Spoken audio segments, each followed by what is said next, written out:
wire. This is not an ideal solution. Okay. Log in, please.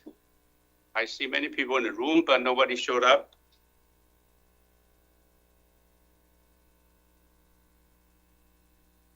Yes, log in, please. Then we'll begin the class.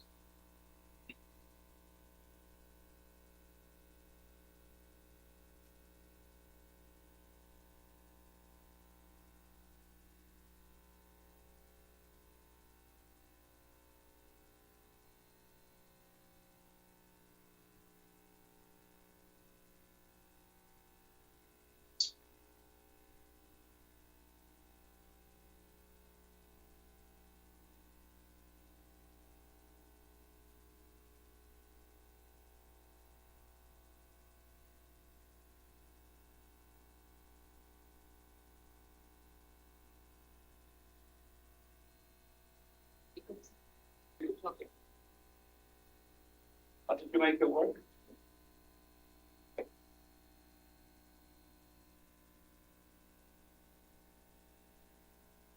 You on it? So I think that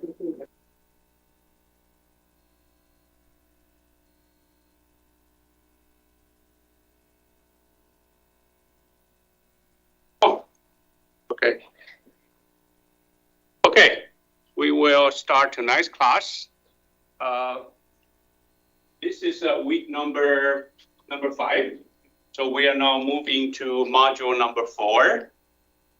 The module number 4 is okay, so let me give you a quick rundown here. In module number 1, we gave you an overview of the technology innovation in terms of the history, in terms of how it impacts on our civilization and humanity. The key point in the first module is make sure you understand when you learn all this innovation principle in the class, it enables you to sustain competitive market. Because innovation is inherently competitive, you need to know how to sustain the market competition to be successful. In the meantime, you also have to be careful in the subject, in the opportunity that you select to innovate. And there we said you have to really think about whether this innovation problem can cause the sustainable future, the sustainable global innovation. So we made a difference between sustaining innovation versus sustainable innovation. So that is the first module. And the second module is basically laying out the foundation for the whole semester. We begin by explaining a social technical cycle where you will see the social change will impact on technology decision, which in turn will change the social condition, then the cycle begins. So any subject you study innovation, you have to study in the context of this continuous cycle. In other words, any problem you look at innovation can be just one snapshot of the continuous cycle. And then after introduce the social technical cycle, we present a very simple characteristic curve to describe how technology innovation and market competition interact with each other, and that is the S-curve. And the S-curve basically is a representation of what will change, what technology will change after introduced to the market, and more importantly, after the competition begins. And you look at the S-curve, you can tell it's not a straight line. In other words, the competition will have a different kind of impact on the technology innovation at different stage of the market, right? So at that point, we introduce different way to look at the market. We have the early market, which is the lower section of the S-curve. Then after that, we have the mainstream market. It's in the middle of the S-curve where you see the innovation opportunity technology increase very fast during a short period of time. That's the mainstream market. And then because of competition, all this innovation will end up in the late market. Late market is the last section of the S-curve where you see the market demand start to slow down and the market will end sooner or later. hopefully by that time you already started a new S-curve, but a new S-curve must satisfy a complete different market demand. In other words, it has to be based on a different kind of customer needs. In other words, if you want to show them all together, you have to plot it in different plan, because every XY plan is based on one type of market, one type of customer needs. Okay, so this is the module number 2. In module number 3,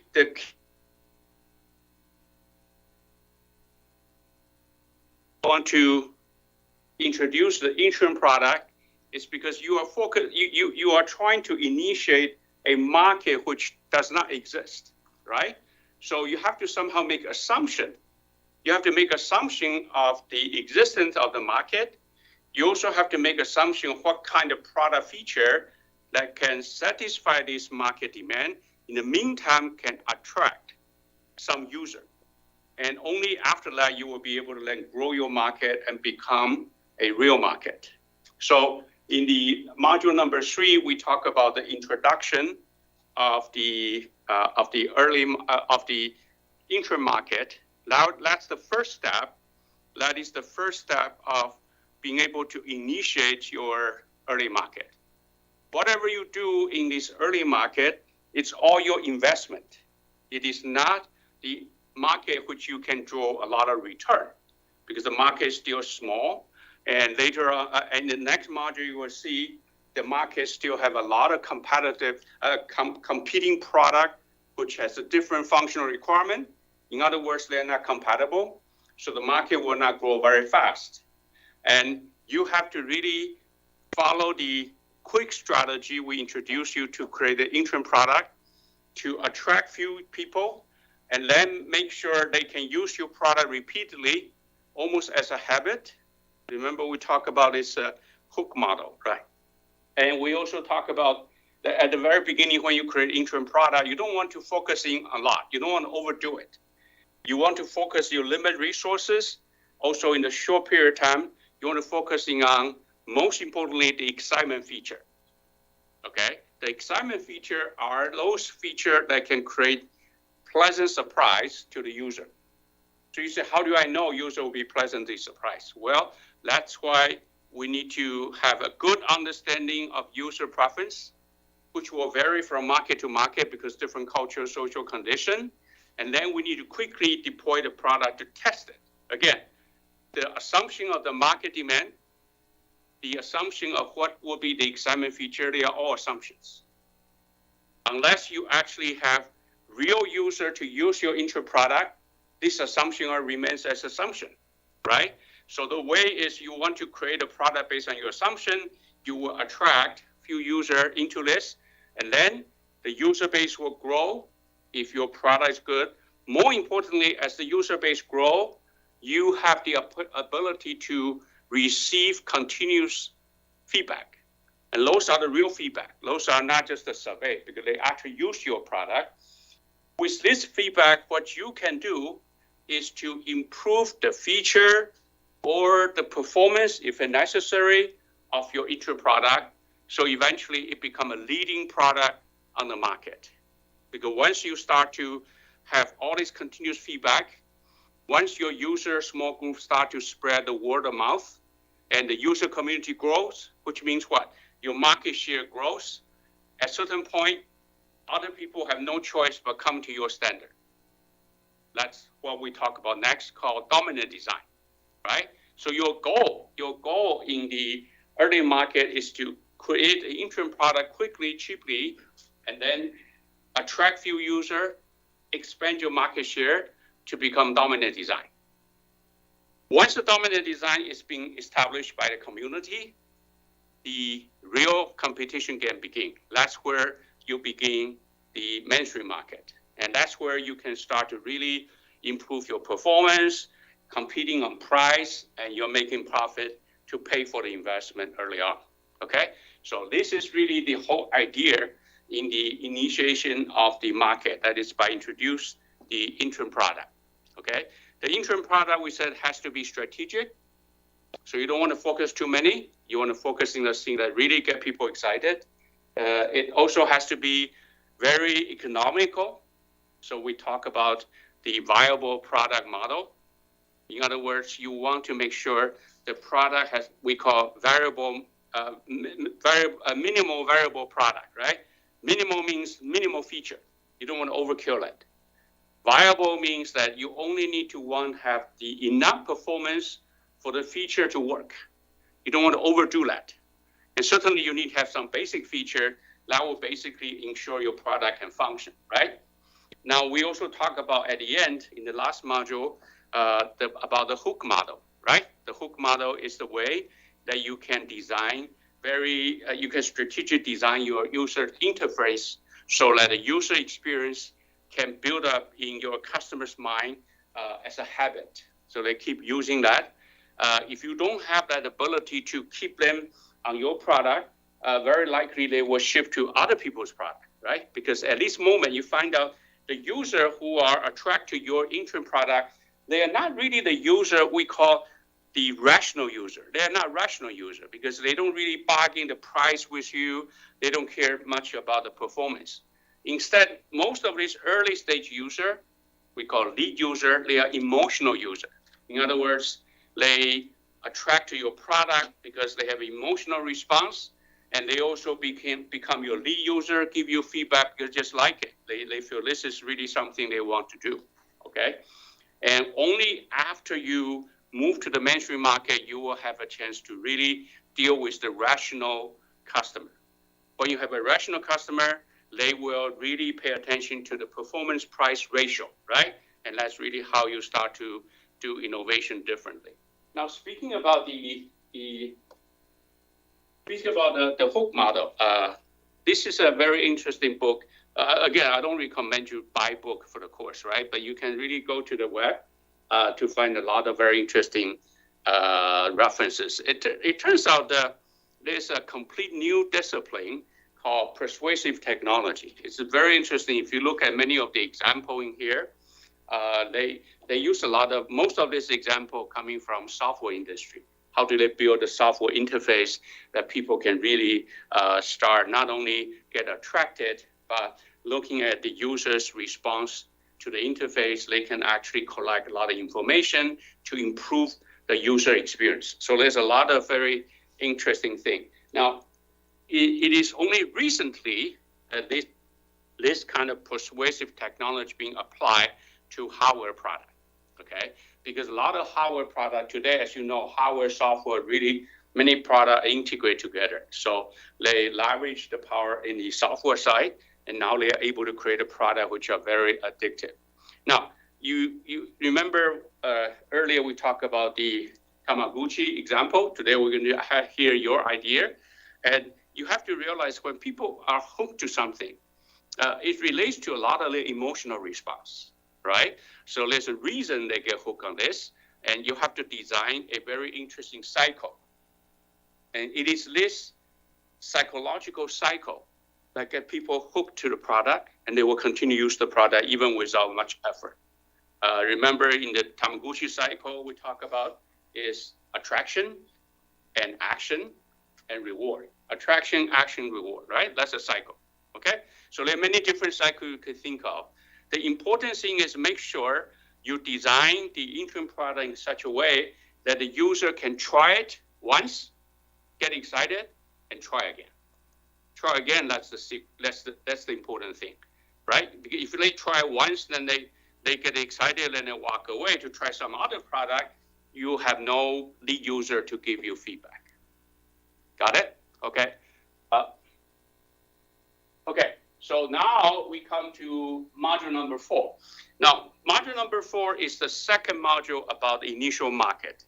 Okay, so the module number 3 and 4, they both are on the initial market.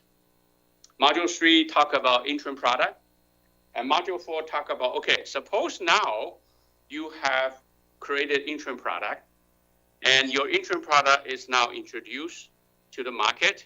Now, by the way, at this stage, everything's still assumption. So in other words, you have your assumption, another innovator may have complete different assumption. So, and the third innovator will yet have another kind of assumption. Therefore, you're going to see at the early market, there's a multiple incompatible interim product. Okay? So this is the challenge that you have to overcome as the lead innovator. So this module talk about the strategy for you to very quickly expand your market share in the initial market, so that the community of innovator will all come to follow your standard, your set of functional requirements. And once that's formed, you will then enter, you will cross something we call the market chasm, and you will then become the first into the mainstream market. And then the whole market competition become a very different thing, which we will talk about in the next module where we talk about a growing market. Okay, so the market will not grow very fast at this point. But once the dominant design is being agreed upon, the market will grow very fast. Okay, and your competition strategy will have be very different. Okay, I want to make a reminder here. This is the result of 2 weeks ago, a week ago. Some of you come to me, make a suggestion of how we can modify this iLearning cycle so that you will have better chance to follow that. It will be less stressful. So what we did is we want to achieve 2 goals. The first thing I think is a great idea. That is, in the past, every week I provide you the preview content material, and you will not have a chance to read the preview content material before that specific time. And the preview time is only 1 day. I understand that really give you a lot of stress. So you have to really busy in that Monday to get preview material finished. So what I have done now, as you already see on P2P, is I have now posted preview material for multiple weeks. In other words, you can start to preview any module anytime you want. Just make sure by that week, by that time, the due time, you finish your preview of that particular module, right? So you will have more flexibility. So for example, if this week you are more free, you may want to preview two weeks material, okay? So this will give you more flexibility. The second one is I never thought about we still have weekend, right? Apparently you still have weekend, and I have to respect that. So we have to move away the weekend activity. So the new feature, the new cycle looks like this, okay? You see, I moved this, right, Sunday, the Sunday quiz now moved to Monday. Avoid the Saturday. As a result, we have to shorten the cohort discussion by 1 day. So the cohort discussion will end exactly at when your weekend begin. And then when you start a new week, you will have to do 2 things that week. To preview in that day, preview the material and finish your quiz. My assumption is this will not take you a whole day. I mean, quiz is just maximum half hour. And preview material, as I said, if you have a chance to read it before, it's not going to take that long. Now we change the cohort discussion from 3 days to 2 days. Okay. It turns out that even we give 3 days, some cohort will wait for the 3rd day anyway, because the whole cohort discussion does not take the whole 3 days anyway, right? So I hope you understand now you have to get together quicker. Okay, so we'll have the cohort discussion in 2 days. So in that way, we'll have the whole weekend free. Okay, and your cohort discussion week is the report is due here. This is really hard.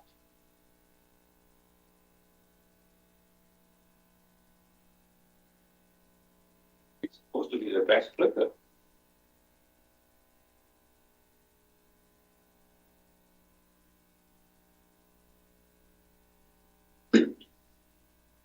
Professor.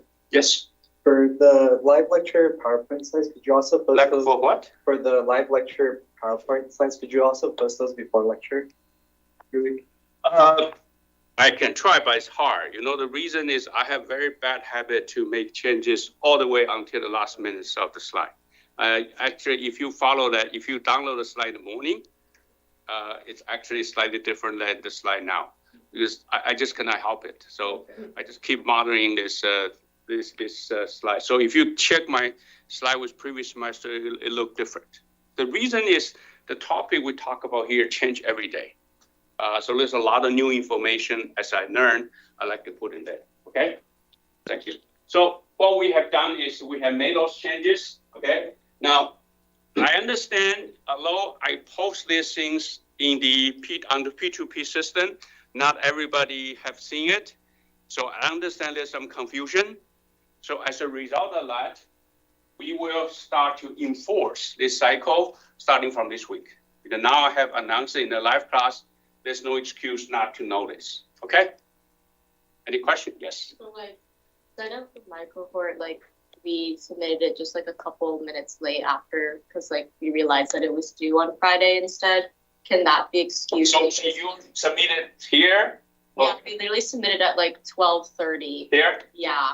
That's okay for the last week. Yeah. So what I'm saying is for this week, we give you one more day, because assuming you didn't see that. Okay, but next week there will be no excuse. Okay? Other questions? Okay, so now I will give a quick takeaway, and this is by now you should know that every lecture we have a review of the takeaway, right?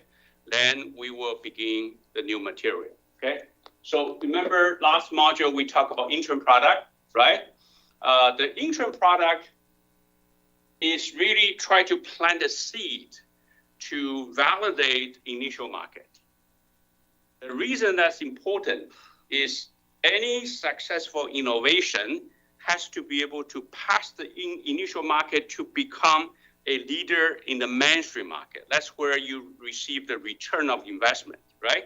Your purpose of innovation is actually gain the market return rather than just invest it in the innovation, right? So you have to really go through the interim product, go through the seeding of the initial market. So initial market is a gateway to the mainstream market. And the two things you need to verify. One is whether the demand exists. Again, your assumption is it exists, right? Otherwise, you will not do that. But those assumption has to be validated. And now, if you believe the market demand is there, what you need to do is you need to then create a product which satisfies that market, right? Once you understand demand, you cannot go to the patent office to protect your discovery. There's no way to protect your discovery. The only way is you create a product. Now, when you create a product to satisfy that demand, there are many different ways the product can satisfy that particular demand. There are many different ways. There are some ways which the product can satisfy demand, but the user don't have much response. Remember, now you don't have existing user. You're trying to really attract the user's emotional response, right? So you want to make sure you have the ability to choose feature strategically. Those feature has to not only satisfy the assumed demand, but also are exciting features. Okay. So you have to, in other words, you have to validate your customer need and functional requirement. And that's why the competitive focus in the initial market are demand and function. Those are the two main focus of your competition. Only after you finish the initial market, you move to mainstream market, then your competition focus change to performance and price. In other words, at the beginning, initial market, you focusing on to validate the demand and to make sure your function become the market standard. Okay? So in order to know what's the demand, you need to have a unique insight. Remember we talked about lifestyle, okay? And the reason is lifestyle is the origin, it's the reason that people wanted to have a product.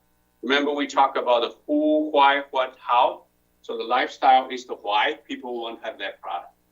And in order to to choose the right product feature, you need to know the user's preferences. Okay, as I said, those things are social construction. Those are the social reality. What do we mean? In other words, they will vary from market A to market B. So if something is very popular in Asia, it may not be very popular in South America.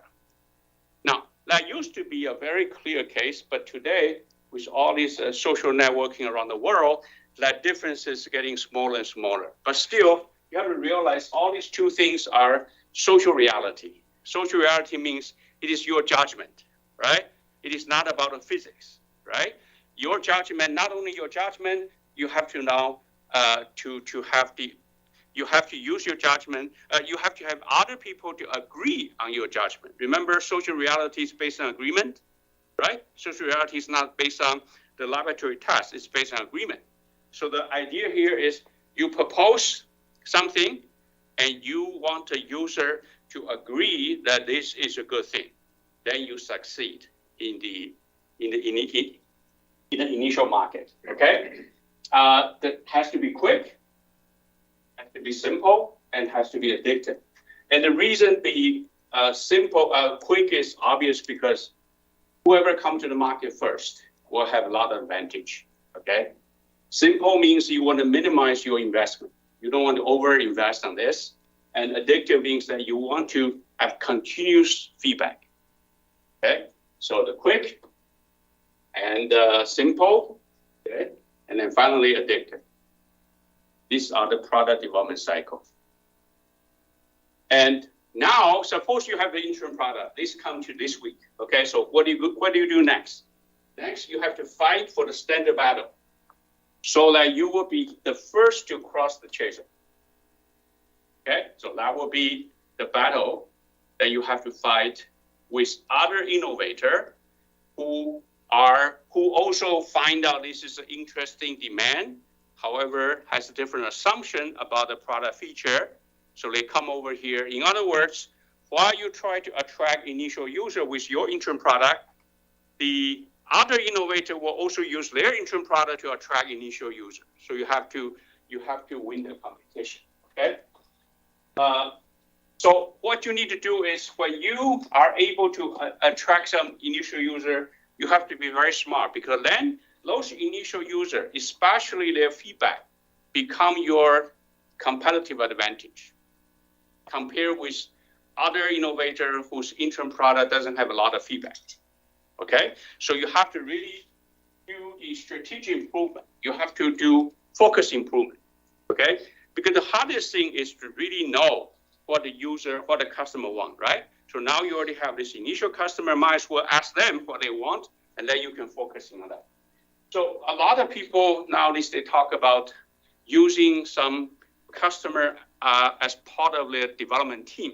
That's the whole idea, okay? So the user, by this time, you have some lead user. The lead user really will work on your side, become part of your team. Once you have that, you will have a great advantage over other competition. And then you will have to quickly expand the market so that you become the dominant design. And that is why you see at the initial stage, when the market is still yet to be confirmed, sometimes you receive free product. They give you free product. And sometimes they give you a heavily discounted product. And sometimes, for example, and this is a particularly expanding the share. This is particularly obvious, for example, when you're talking about certain kind of subscription service, right? So at the first month, they give you free. The first year, they give you free. So all these are the reasons that they want to make sure they hook you into this so that they will have advantage in competition of demand and function, okay? So this is really what we talk about in the previous module, and very quickly, and this is what you do. Zero means nothing. You have no market, you have no customer. One means now you have one market, and you have one dominant design. And that will be the beginning of the mainstream market to grow, Okay, so this is typically, if you read the article, a lot of time they say 0 to 1, 0 to 1. This is what we mean by 0 to 1.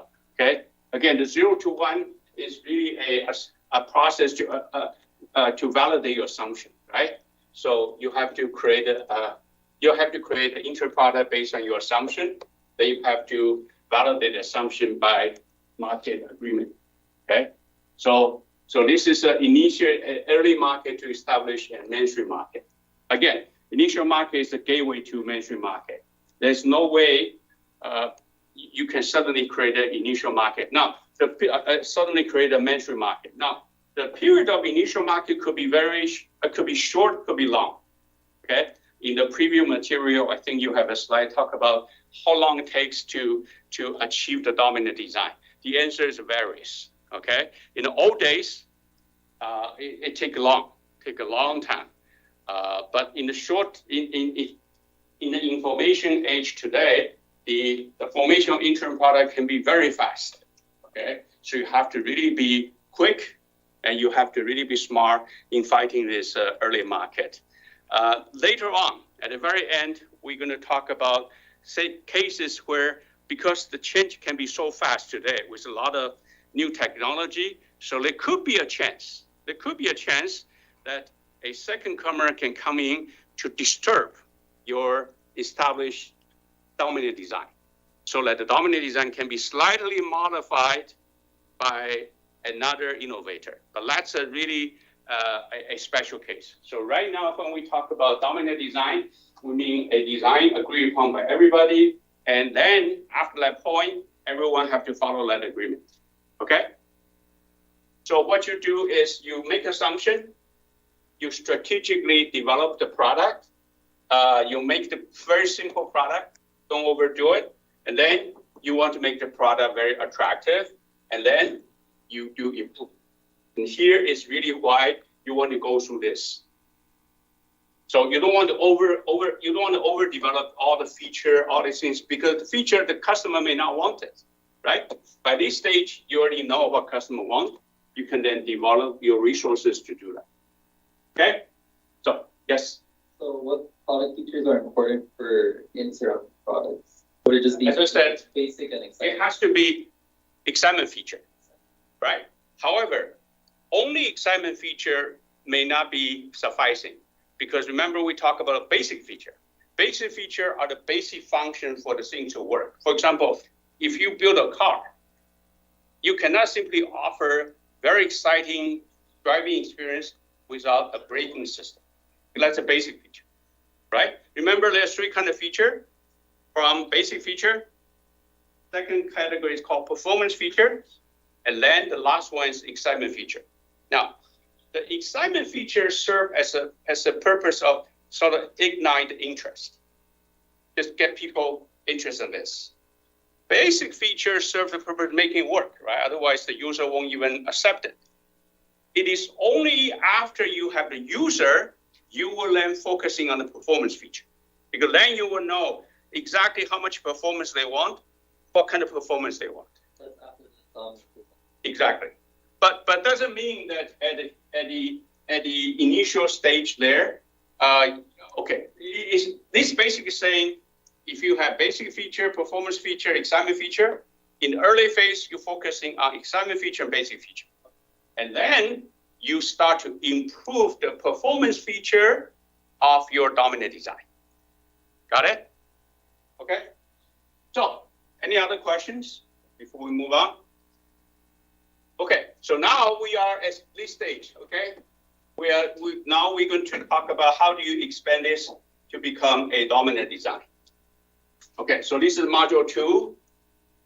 Module 3 talk about early stage. Module 4, which we talk about how to do dominant design. Then module 5 talk about once you're dominant design, this thing grow very fast. Okay? Okay, so now module 4. We're focusing on market chaser. The market chaser is because now market chaser only exists when you have a brand new market. Okay, if you see, for example, the existing automotive market, the chaser already been crossed, right? It's become mainstream market, right? So here you have to envision you are dealing with something that's yet to happen, and there's no clear, no validated demand, and no agreed upon feature yet, right? So all these things will be based on assumption, and different people have different insight, have different understanding of preference. They will come with different assumption. As a result of that, the interim product will not be compatible. And when you have multiple standards on the market will not grow. If the market cannot grow, the investor will not come in. If the investor do not come in, the developer will not have resources to develop the technology.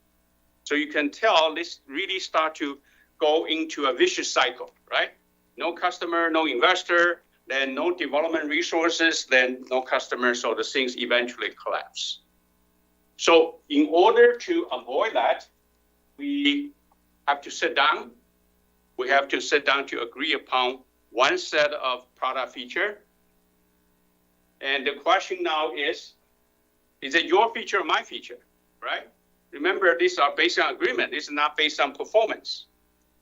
So the answer is, okay, dominant design most likely will be based on whoever at that moment has the largest share. That's how the market decides. Therefore, it is very important for the innovator to very quickly expand the market before people sit down to talk about the dominant design. Because by that time, is whoever has more share will be the dominant design. And in the preview material, you read the reason, right? For example, once the customer start to use your standard, it's hard for customer to switch to have another learning process, right? Because using product have to learn, and also the customer may already have some complementary product, some accessory. If you switch the standard, they waste all the investment in accessory, right? So there's a lot of reason that once the customer become part of yours, it's very hard to switch to another standard. So you want to really make sure you have the strongest voice around the table, so you become dominant design.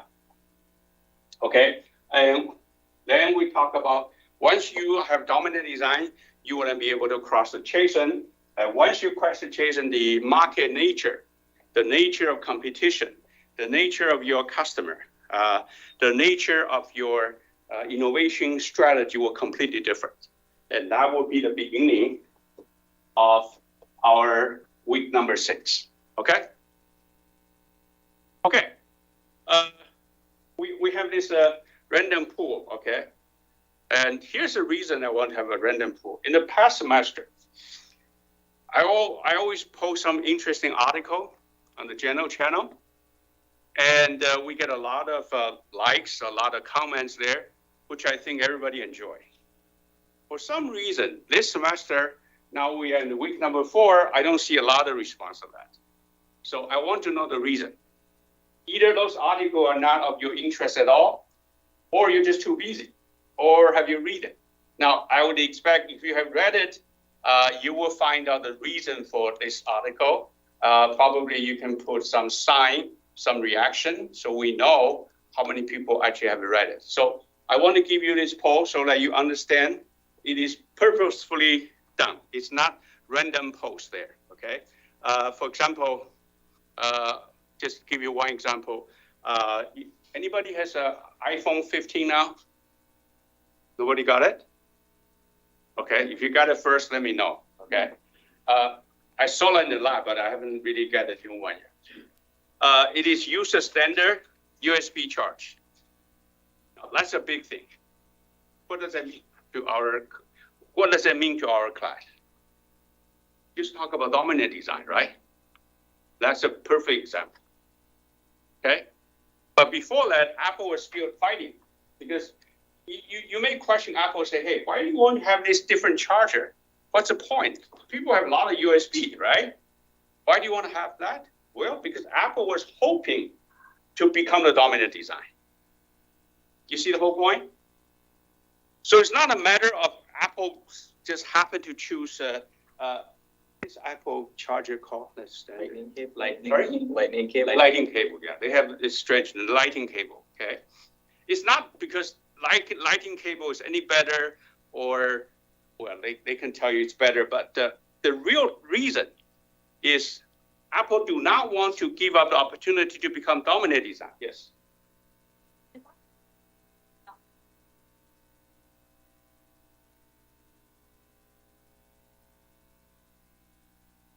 Dominant, like, I don't imagine a world in which they wanted everyone to adopt Lightning cable. They wanted it to be like, if you're Apple, you use Lightning cable, right? Well, I understand your question, but it's hard for me to describe that. When you want to be dominant, and your point is Apple actually want to be different rather than be dominant.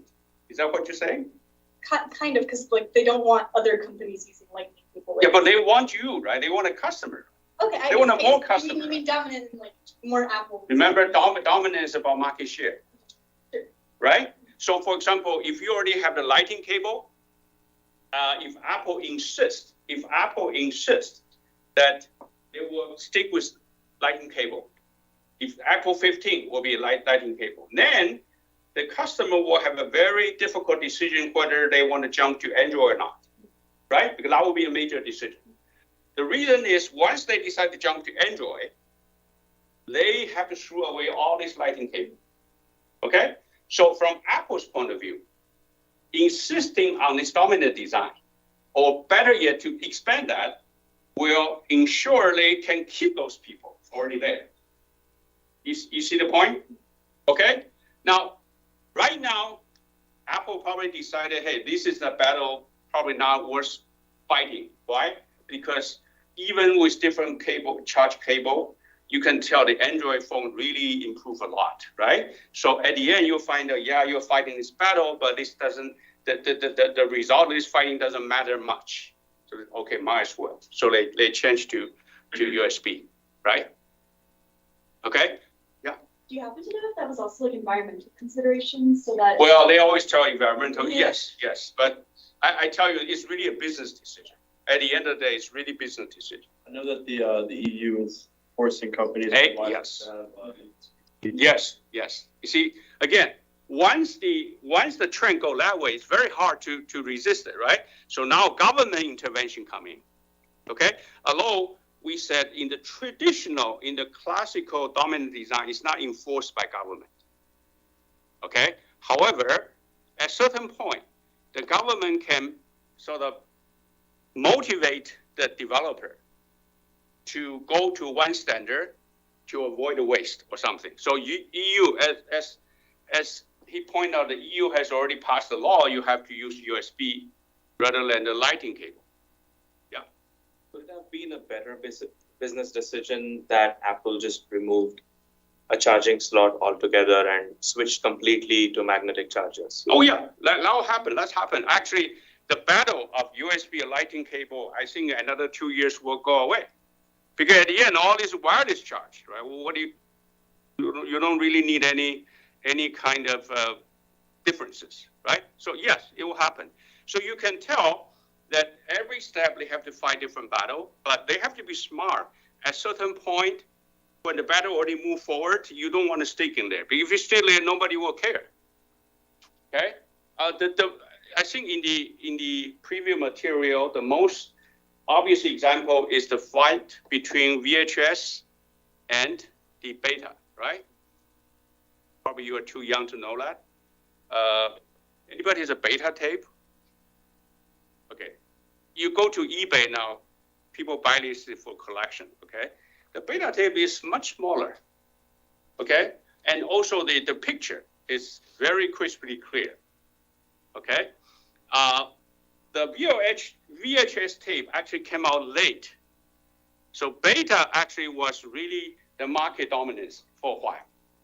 High quality come out early, right? And VHS come out to be a different format which is not compatible, okay? So this is really interesting. This is actually Sony's own doing. By the way, Sony owned beta, okay?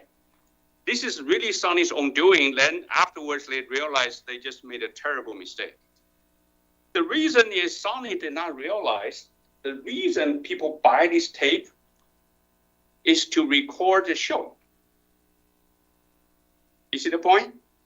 they don't buy this tape for other reason. They want to record something, right? Okay? And the Sony didn't think from the customer point of view. Because if you want to record a show, and this is really according to the report Sony actually published afterwards. And most of the TV show at that moment are either 60 minutes or 90 minutes. Unfortunately, the beta tape, because the quality they want to improve there, are not able to record 90 minutes. So imagine you like the beta standard, but you want to record a 90-minute show. You have to have 2 tapes. Nobody's going to do that, right?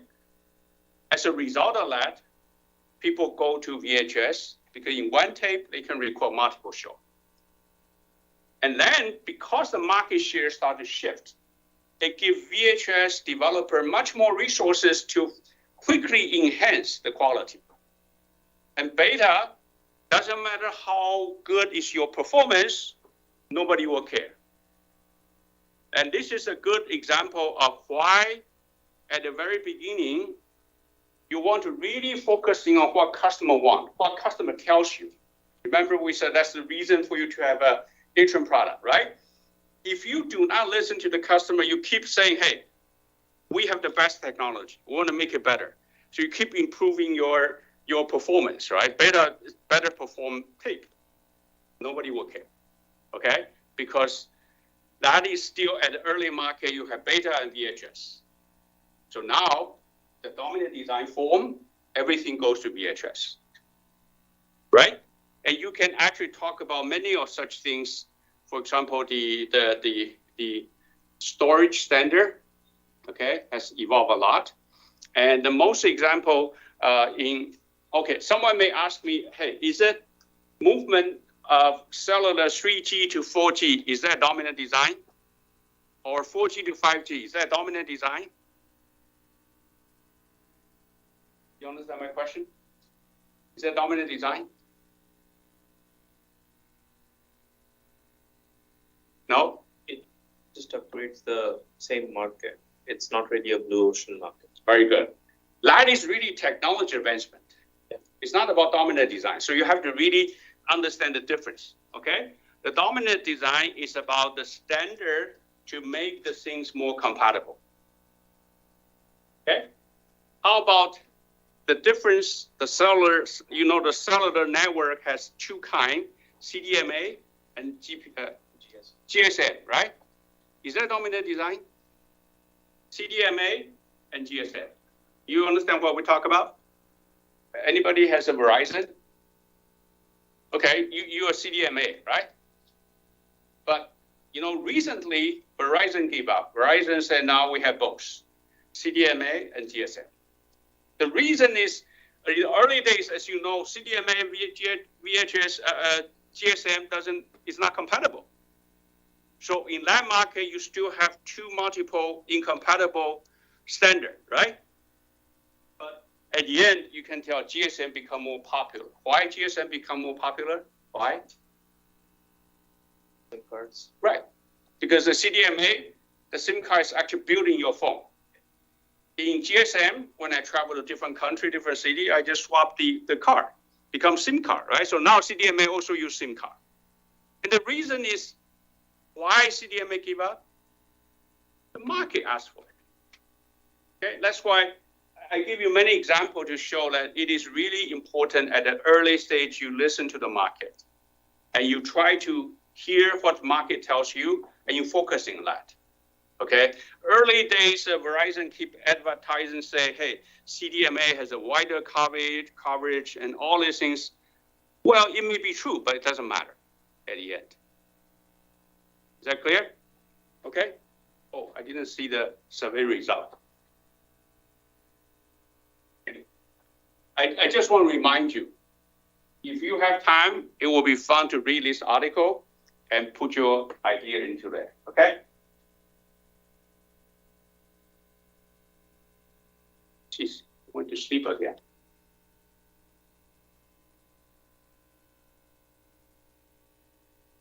Okay, so now we begin the early market. As you have already learned, the early market focusing on competing your assumption of demand and your assumption of function. Okay? If the demand is not confirmed, the market will never grow. If the function is not agreed upon, the market will not grow either. So that will be the focus of your competition.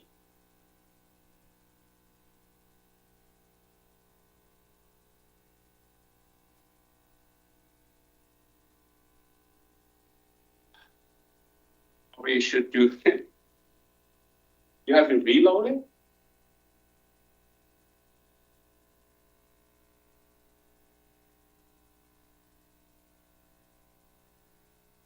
Oh, well, you have to wake up now? Okay. So the initial market is a gateway to mainstream market. Mainstream market requires, can we take that out? We still have blockage.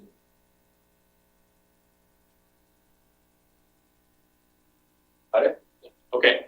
So the mainstream market requires two things. One is a clearly validated demand. The second one is a set of standard function requirements. Okay. So what you do is, this is the gateway. So the early market is the gateway to the mainstream market. And what is happening is you wanted to create a dominant design, which is here. And this dominant design, you can view that almost like a bridge to across the market chaser. Without a bridge, you will fall into the chaser. You will not be able to land it in the mainstream market. So this is really what we talk about. So all the competition here in the early market is about whose assumption is a good assumption. Who can tell? Customer can tell. Market share can show that. Okay? So the zero means your assumption. Okay, the market chaser, we already talked about. Now, the reason for people to sit down together to have a dominant design to cross market chasing, it's almost like everybody competing, running, and now everybody is facing this big river in front. What do? You get together, you build a bridge together, right? But again, only one person can cross the bridge first, right? Who does it first? Well, if you have the most support, you do the first. So this is almost exactly the same idea, okay? Based on market share, see, not based on performance. And that's why earlier I said the performance feature is not your competitive focus in the early market. Do not misplace your resource on that, okay? But your performance has to be viable, right? Has to have enough performance to work, right? Okay, the dominant design refers to product feature that new product should have, and it is different. The dominant design is a standard. Remember CDMA, GSM, now they become one standard. So dominant design is a standard. But there are different kind of standard you have to understand. Later on, in another 3 weeks, we're gonna talk about modularization of your product. And the way you do modularization is you wanna create a standard between sub-module. Those are also standard. But those standards are internal standard to the product. Understand? Which is different from the dominant design. The dominant design, as long as your product is compatible, it does not care internally how your interface design. It doesn't care. So dominant design is about external compatibility. Got it? Later on, when we talk about modularization, that standard interface is about internal interchangeability. So those two things are different. Another thing which you often get confused, maybe this relates to your early question. Dominant design has nothing to do with monopoly. Why? Dominant design is a complete different concept than monopoly. The reason you have that question is because of the word dominance, right? Dominance seems to be, in other words, you want to dominate the market, right? In other words, you want to monopolize the market, right? Why is dominant design different from market monopoly? Anybody can say that? Yeah. Design can also be open sourced, which many people can use. Okay, So it could be multiple companies using the same Good. technology. monopoly is in reference to a company. Got it? Dominant design is in reference to a technology. You got it? So once you have a dominant design technology, multiple companies can follow it. Nobody can own the patent of that. However, when we say you monopolize the market, we mean your company do that. Is that clear? So monopoly is about company. Okay? So a lot of time in the public news, people get confused. Say, for example, should you say Microsoft is a monopoly or should you say Windows is a monopoly? Well, in the public news, probably you don't make that difference. But really, the more accurate way to say is Google is monopolized this. But in Google's case, their search engine is also called Google. Okay? But in Windows' case, it is Microsoft that's monopolized the market. And the technology they use is Windows. And Windows has already become a dominant design, for sure. Right? So I want you to understand the difference between dominant design and monopoly. Monopoly means only very few. Monopoly means the market is controlled by the few. Dominant design means the market has to be based on the standard created by everybody. Agreed upon by everybody. Is that clear? Okay? So those are the idea about the dominant design. Okay, so where's the market chaser? Basically, the market chaser is between early market and mainstream market. And the reason you have that is because the product feature are incompatible here, and the product feature has to be compatible here. Right? So the fight here is the dominant design. That's what I said earlier. You are in left side of the riverbank. You want to come to the right side of the riverbank, and you have to build a bridge. And the bridge has to be built together, agreed upon by everybody, and then you stay in the sequence to enter the bridge, to cross the bridge. Okay? So this is really a typical, okay, make sure you know how to read this. This is a number of market player. Okay, so this is the market time, and this is the number of market player. Okay, so you can tell, obviously, at the early stage, the market number of player increased a lot. Why? Because everybody think they have a chance, right? So everybody come in. You have a lot of different ideas, yeah. Would you say like AI is? I would say AI is probably somewhere here. It's certainly not the mainstream market, okay? But again, you have to be careful. When you talk about AI, you have to really differentiate whether this is AI technology or AI application, okay? When we talk about AI technology, then you can talk about whether there's a dominance, okay? So at the very beginning, the market initiates, nobody's there, everything is yet to be created. And then you have multiple products with different incompatible feature coming. And this increased very fast because everybody believed they have a good chance. Okay?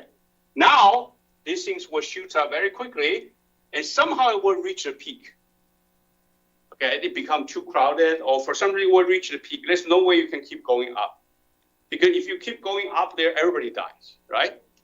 Okay? So once you reach the peak, some people will start to leave, even before the dominant design. Why? Because too crowded. Or as a result of market response, they find they get nobody attracted. So they say, well, okay, maybe it's a bad idea. Maybe. So you can start to see after peak points come down. Now, the reason this come down more quickly in the early market than in the mainstream market is this.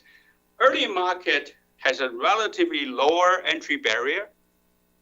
So a lot of people come in. It also has a relatively lower exit cost. Because what you do here is you build an interim product. Remember, we keep saying don't spend too much money, right? So in case your assumption doesn't work, okay, fine. Just walk out and do something else. So the exit cost is also low.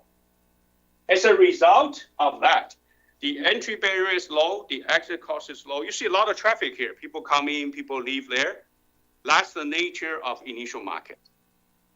Okay? Now, later on, when you come to mainstream market, it's exactly the opposite. That is, the mainstream market, number one, the exit barrier, the entry barrier is quite high. Okay? So you don't see a new startup suddenly jump to the mainstream market. They have to go through a competition. The exit cost for mainstream market is also very high. The reason is when you get in the mainstream market, a lot of time you have to have enough scale. You have to have enough resources to do a lot of technology performance improvement there. So you have already put a lot of money into it. As you already put a lot of money into it, even your sales is not doing well in this quarter, you don't just turn off the light. You still hang there. You want to see what the next quarter will be better. Right? As a result of that, there are few people in the mainstream market, but they tend to stay there. They don't just come in and leave as easy as in the early market. As a result of that, the competition within the mainstream market often can become over competition. Remember we talked about the shooting over, because at the end, when the room is closed, you're all here, everybody already put a lot into it. The only way to do is what? Kill each other, right? Because I'm not going to give up. You understand this market nature? And that is really why the mainstream market, once you enter it, you start fight until you either kill others or other kills you. Because if you decide to drop off this, it's a major loss. It's not something you would do that easily. Okay? Okay, so now the limit market growth, so you start to go down. Now the real change come here. So once the market start to keep going, you will see people start to realize, hey, we have to work together. If we don't, everybody fall into the crack. So you will have the consolidation begin. Once the consolidation started, more company will drop off, right? Then next one, you come to the dominant design. And you can tell by the time you agree on dominant design, more people give up. Right? So you can tell only the company who can enter the mainstream market here are much less than what you had in the peak time in initial market. Make sense? Okay. So once you have a dominant design established, the mainstream market become a very orderly market. In other words, the mainstream market will have much more structure. Why? Because at that moment, all the competition has already settled on the demand and function. So we have this comparable basis. As I said earlier, classes there, it's never a good idea to compare apple with orange because the bases are different. But now if everybody decide to do orange as a dominant design, you can say, okay, my orange is sweeter than yours. And eventually become my orange is cheaper than yours. They're all sweet enough. Okay? So once the dominant design is formed, and you will see much less company come in, but they remain pretty stable. And the reason they remain pretty stable is because the cost of living is high. Okay, so you don't just continue to drop here. But sooner or later, they have to leave, they have to give up, because by the time you pass mainstream market into late market, only very few can survive. Because at that moment, it really becomes price competition, and to survive there, you have to have a large scale. Understand? Okay. So you say, well, this doesn't sound right, because remember we said the mainstream market expands very fast, right? Remember we said the mainstream market expands much faster than initial market, and how come this doesn't grow? How come this doesn't grow? Because remember, this is really talking about number of players. And the growth of the mainstream market is due to the growth of this player, not due to the growth of the number of players. I make it clear? So you have the same number of players, but they start to grow. You got it? So at the end, you have few players, but they are big.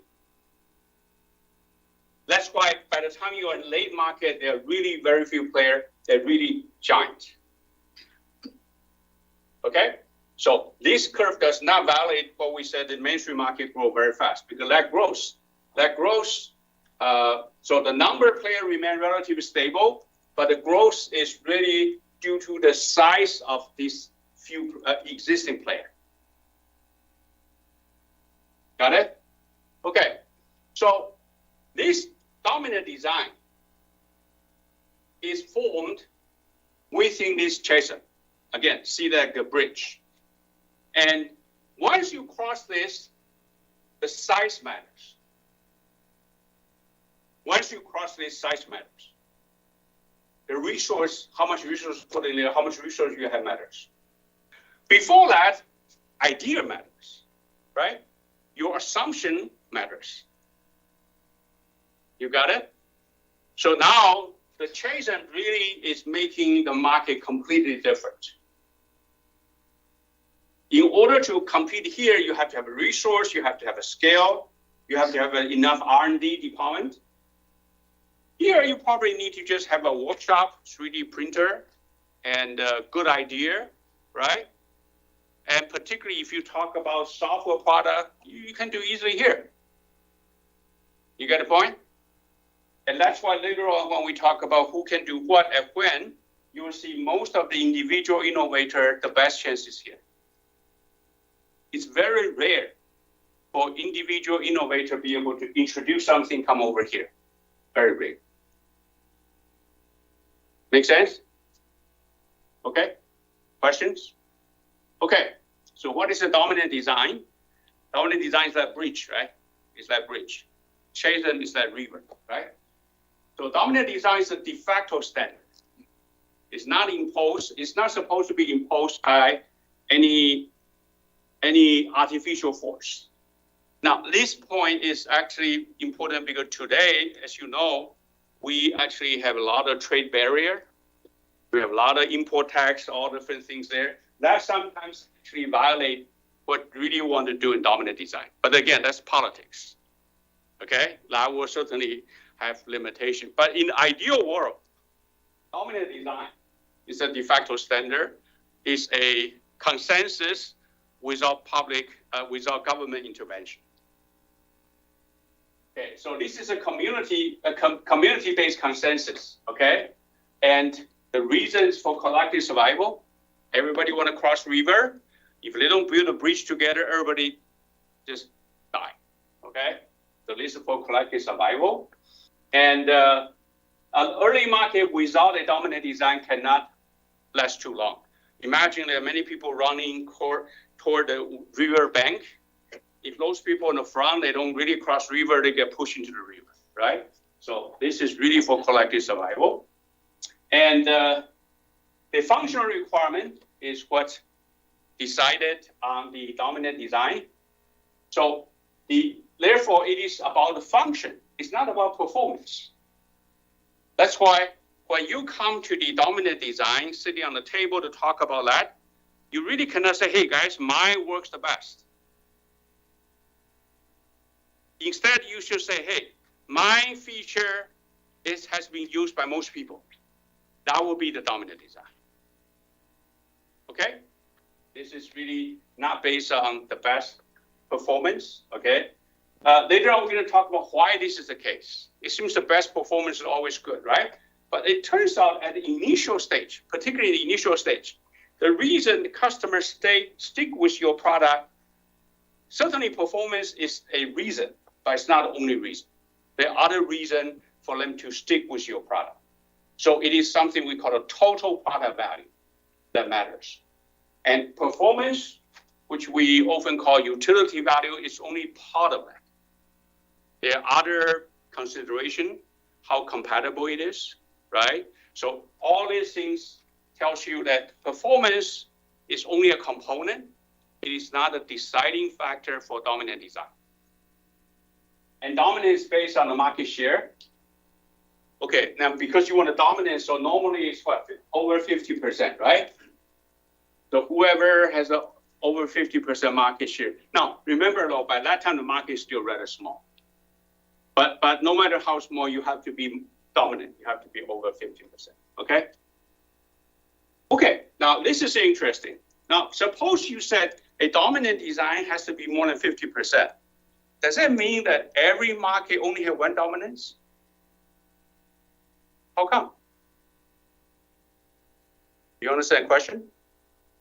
Because if the dominant design has to be over the 50%, then by definition or by mathematics, there's only one company dominant, right? There's only one dominant design, right?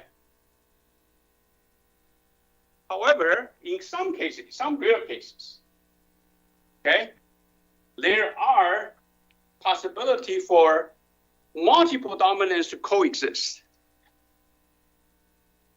Okay, later on I'm going to show you the chart why this, and this is important because a lot of time today, because the product cost and price become low, and the product introduction is so fast, and you will see this multiple dominance more often. A very good, yeah. Explain this example. I'm going to give that now. A very good example of this dominant design is a video game console.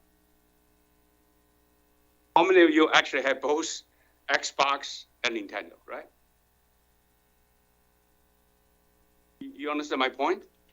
Now, in theory, if you have a Nintendo, you should not really care about Xbox, right? Why this is happening?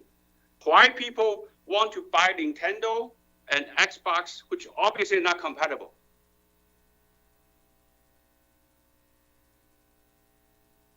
Good. They both are fun enough. Okay?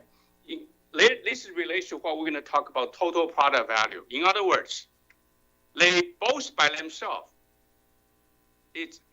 are able to satisfy the customer 100%. So the customer will, when they use Xbox, they have totally fun. They think their money is worthwhile. On the other hand, when they use Xbox, it's fun. It's worthwhile. So you're going to have a multiple product that both dominance. You understand the point? However, it's very rare. It's very rare to see people who has a Windows system also has an Apple system, right? Do you have a Windows laptop? No. You don't have Apple laptop, right? Why? Now this is obviously a dominance, right? Why? That would be the typical case that, well, I don't know how you describe Windows as 100% satisfied, right? You are not always happy, right? Same thing for Apple. They all can be improved, right? So you're going to see some cases you have multiple dominance, some cases you have single dominance. This all depends on this. At what market share percentage that user can be 100% happy? Okay? When we say typical case more than 50%, we are basically saying that in the normal cases, the user has to see that more than half of the colleague or peers using their product. But in some cases, user doesn't care. They just like to play this, they play that. They don't care about compatibility. That also is possible. I'm going to use a chart to explain to you. You can see why. Okay, so there's a multiple dominance. Okay, so this is based on total product value. In other words, although we keep saying market share, determine the dominant design, right? We keep saying 50%, but in reality, it's not just about the pure number. It's about the total product value. The total product value typically including three components. One is the real utility, because if I buy something, if I buy a Windows computer, it has to work. But that's not the whole story. If this is the whole story, then performance will determine everything, right? The second one is called installation base. And many people buy Windows because Windows has more installation, it's more compatible. It's not because Windows is better, it's because Windows is more convenient, right? And the third one is complementary goods. The good example is USB, right? The USB is a good example. Now, this complementary goods may not matter, but in reality, you find out this is actually a quite big problem because, for example, every year or every 2 quarters, Samsung release a new phone. Apple will send me a new phone. I get a new phone free, but I end up spending a lot of money buying the cases. I like cases, okay? So if you go to Amazon, they have thousands of cases. It's amazing how people really design cases, different material, particularly with this foldable phone. There's a lot of very tricky, very creative design. So I end up spending a lot of money buying cases. Unfortunately, when Samsung changed from Flip 5 to Flip 4 to Flip 5, I have to throw away all the Flip 4 cases. Okay, because Flip 5 cases is completely different. The outer screen is much bigger. So now I end up with a lot of cases there, all the way from Flip 1 to Flip 4. Now, my case is different because I get a product free as a lead user. But imagine your case. If you already invest a lot of cases or whatever you have in Flip 4, you will have a second thought when you move to Flip 5, right? So that also has something to do with market share. Okay, so now looks like how do you form a dominant design? Okay, so now let's compare 2 examples, 2 products, product A and product B. Product A, for example, Apple. Product B, Windows laptop. They have different total product value to the customer. Again, total product value are the perceived value to the customer. They are not measured by physics, okay? They are measured by customer satisfaction. Okay, so this is total product value. Certainly the maximum is 100%. But here we call the maximum value. In other words, no product can give you 100% satisfaction, right? So, but it's pretty high. And it's a minimal value. In other words, that if it doesn't even make it list, you don't even have the product.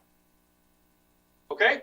So the curve is product A, as the product increase the market share, you see that? The product A reached the maximum value at 40%. You see that? And product B reached the total satisfaction at 60%. Got it? Who will dominate first? Who will be the dominant first? Now, in order to answer that question, typically when they study dominance, because these 2 curves, if you plot it all along the same way, it's hard to tell. So typically they do this. They flip one curve. In this case, I flip A, okay? So I flip A. See that? This is exactly the same as this, okay? Except now I plot A reversely. Follow me? Once you have that, you can tell the dominant is 60%. The A can dominate at the 40% mark. B has to go 60% to become dominant. So A will dominate. A will dominate, become the dominant. Is that clear? Because A will reach 40% much faster. Okay? And this is really to explain why it's not at 50%. Okay? Because A is obviously give customer much higher total product value. As a result, at 40% it will dominate. Doesn't have to go 50%. But B, it gives less satisfaction because it takes much longer time to reach the maximum value. So B will be behind. Is that clear? Okay, so the product A has a higher total value than B. and it can reach the dominance of 40%. In other words, the utility value, the installation base, and the complementary goods all add together. At 30% market share, A will be dominant. For B, has to be 60%.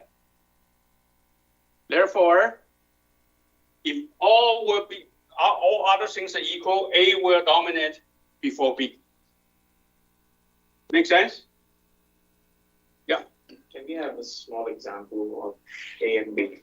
Well, To make it- they actually, okay, if you compare Windows with Apple, I would say somewhere here. Because Windows now is much more dominant. In terms of market share? Oh, yeah. And because Apple even still usually a very minor user, right? Now, if you compare the iPhone with Android, you'll see somewhere here, still fighting. They're still fighting.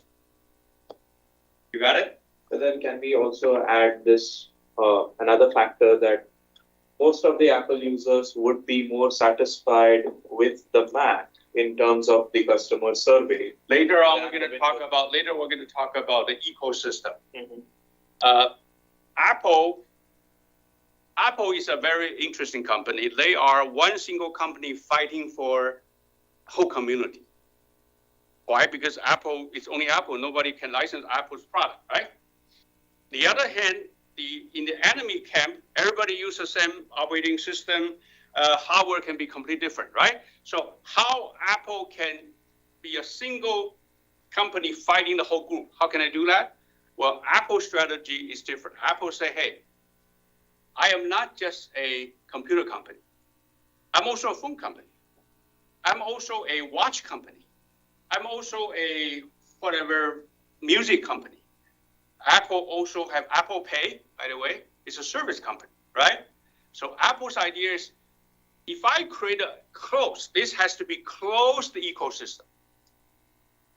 If I can create a closed ecosystem, then the total customer within my world will be enough to dominate. You see that whole idea? Which is completely different idea than the non-Apple world. They don't care about the closed ecosystem. Their idea is the more open the ecosystem are, the more people will come in. Who is right? Who's wrong? What do you think? Only the market can tell. Only the market can tell, right? But rather than judge who is right, who is wrong, you have to understand the reason they do that. So Apple is using the closed ecosystem so that they can add all their customers together to trap them into this world rather than move to the other side.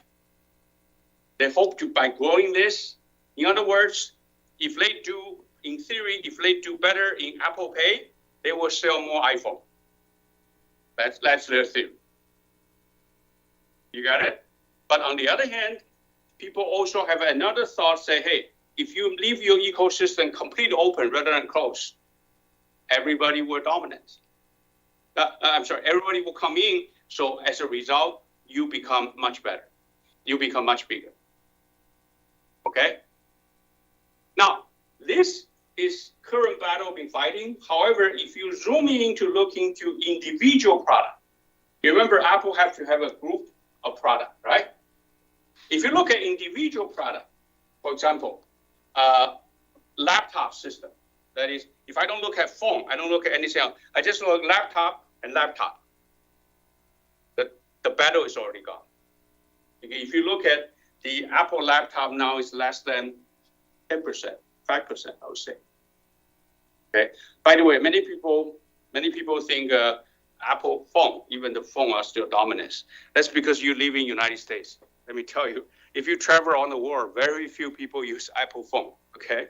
So overall, the whole world, Apple is not dominating. That's why later on, I'm going to tell you why Apple now becomes so anxious to really create another blue ocean market, because they know if they lose the battle on dominance, once the market is in mainstream, people start to pay more attention to price.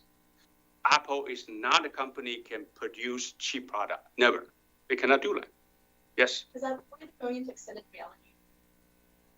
Yeah, they try many different things there. They try watch. By the way, the next battle I want you to pay attention to is the Ring. The next battle is the Ring. The first one, it's already come out. Anyway, so the next battle is the Ring. So even when you take a shower, they can still monitor you, okay? Because ideally, when you take a shower, you take a watch out, right? But what will be the next step after Ring? Here. Yeah, implant. Well, I'm going too far, maybe not, okay? But my whole point is you can see when you want to be innovator, you have to see the progression, the history, okay? Now, the history may switch to different product all the way from desktop, laptop, tablet. I'm going to show you some example tablet. But the principle that drive those evolution are all the same. You understand? And that's why in this course, I want you to focus on principle. On all these products I give you, those are just examples, okay? Okay, now let's look at the multiple dominance. This is interesting, okay? So suppose you have both A and B, they both dominant, they both are equally good. Just like Xbox is A, Nintendo is B. They're both good at 40%. Assume that, right? So if you plot the other way, this is codominance. You see that? If you plot that the other way, this becomes very clear, right? In other words, the market can be co-dominated by multiple dominance design. They're clear? Okay. So this is where the multiple dominance design, okay? This is the co-dominance between 40 and 60. Okay?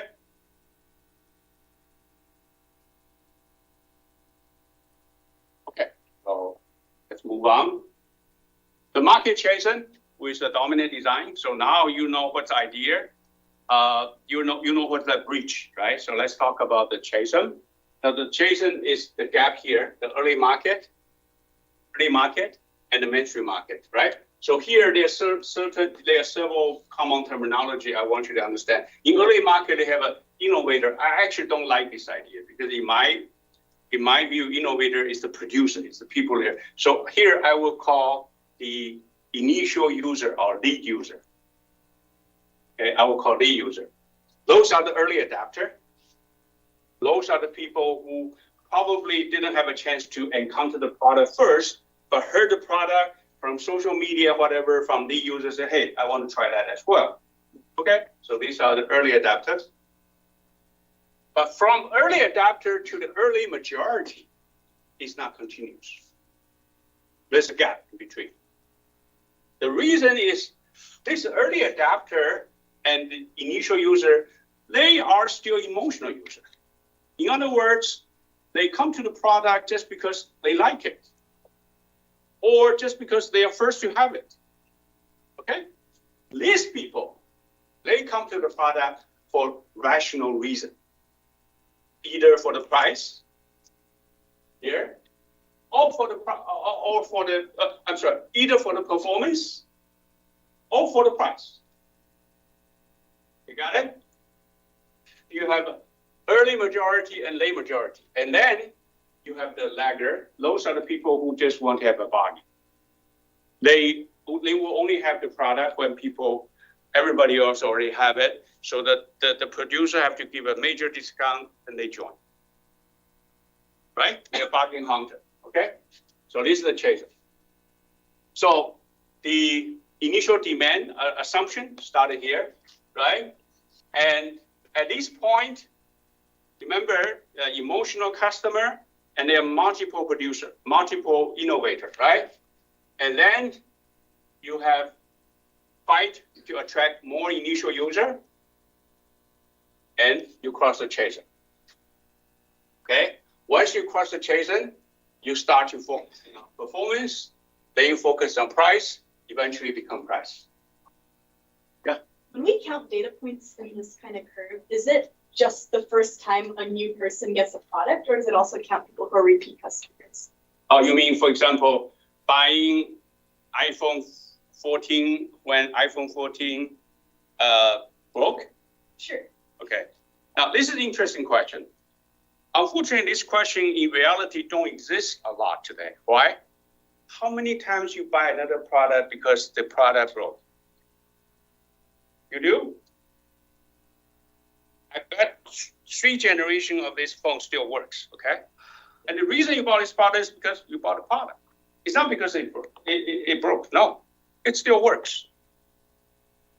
Okay. Next week I will bring up boxes of 20 phone. I show you all the way from very simple phone, very old phone. It still works. I can turn on, still call.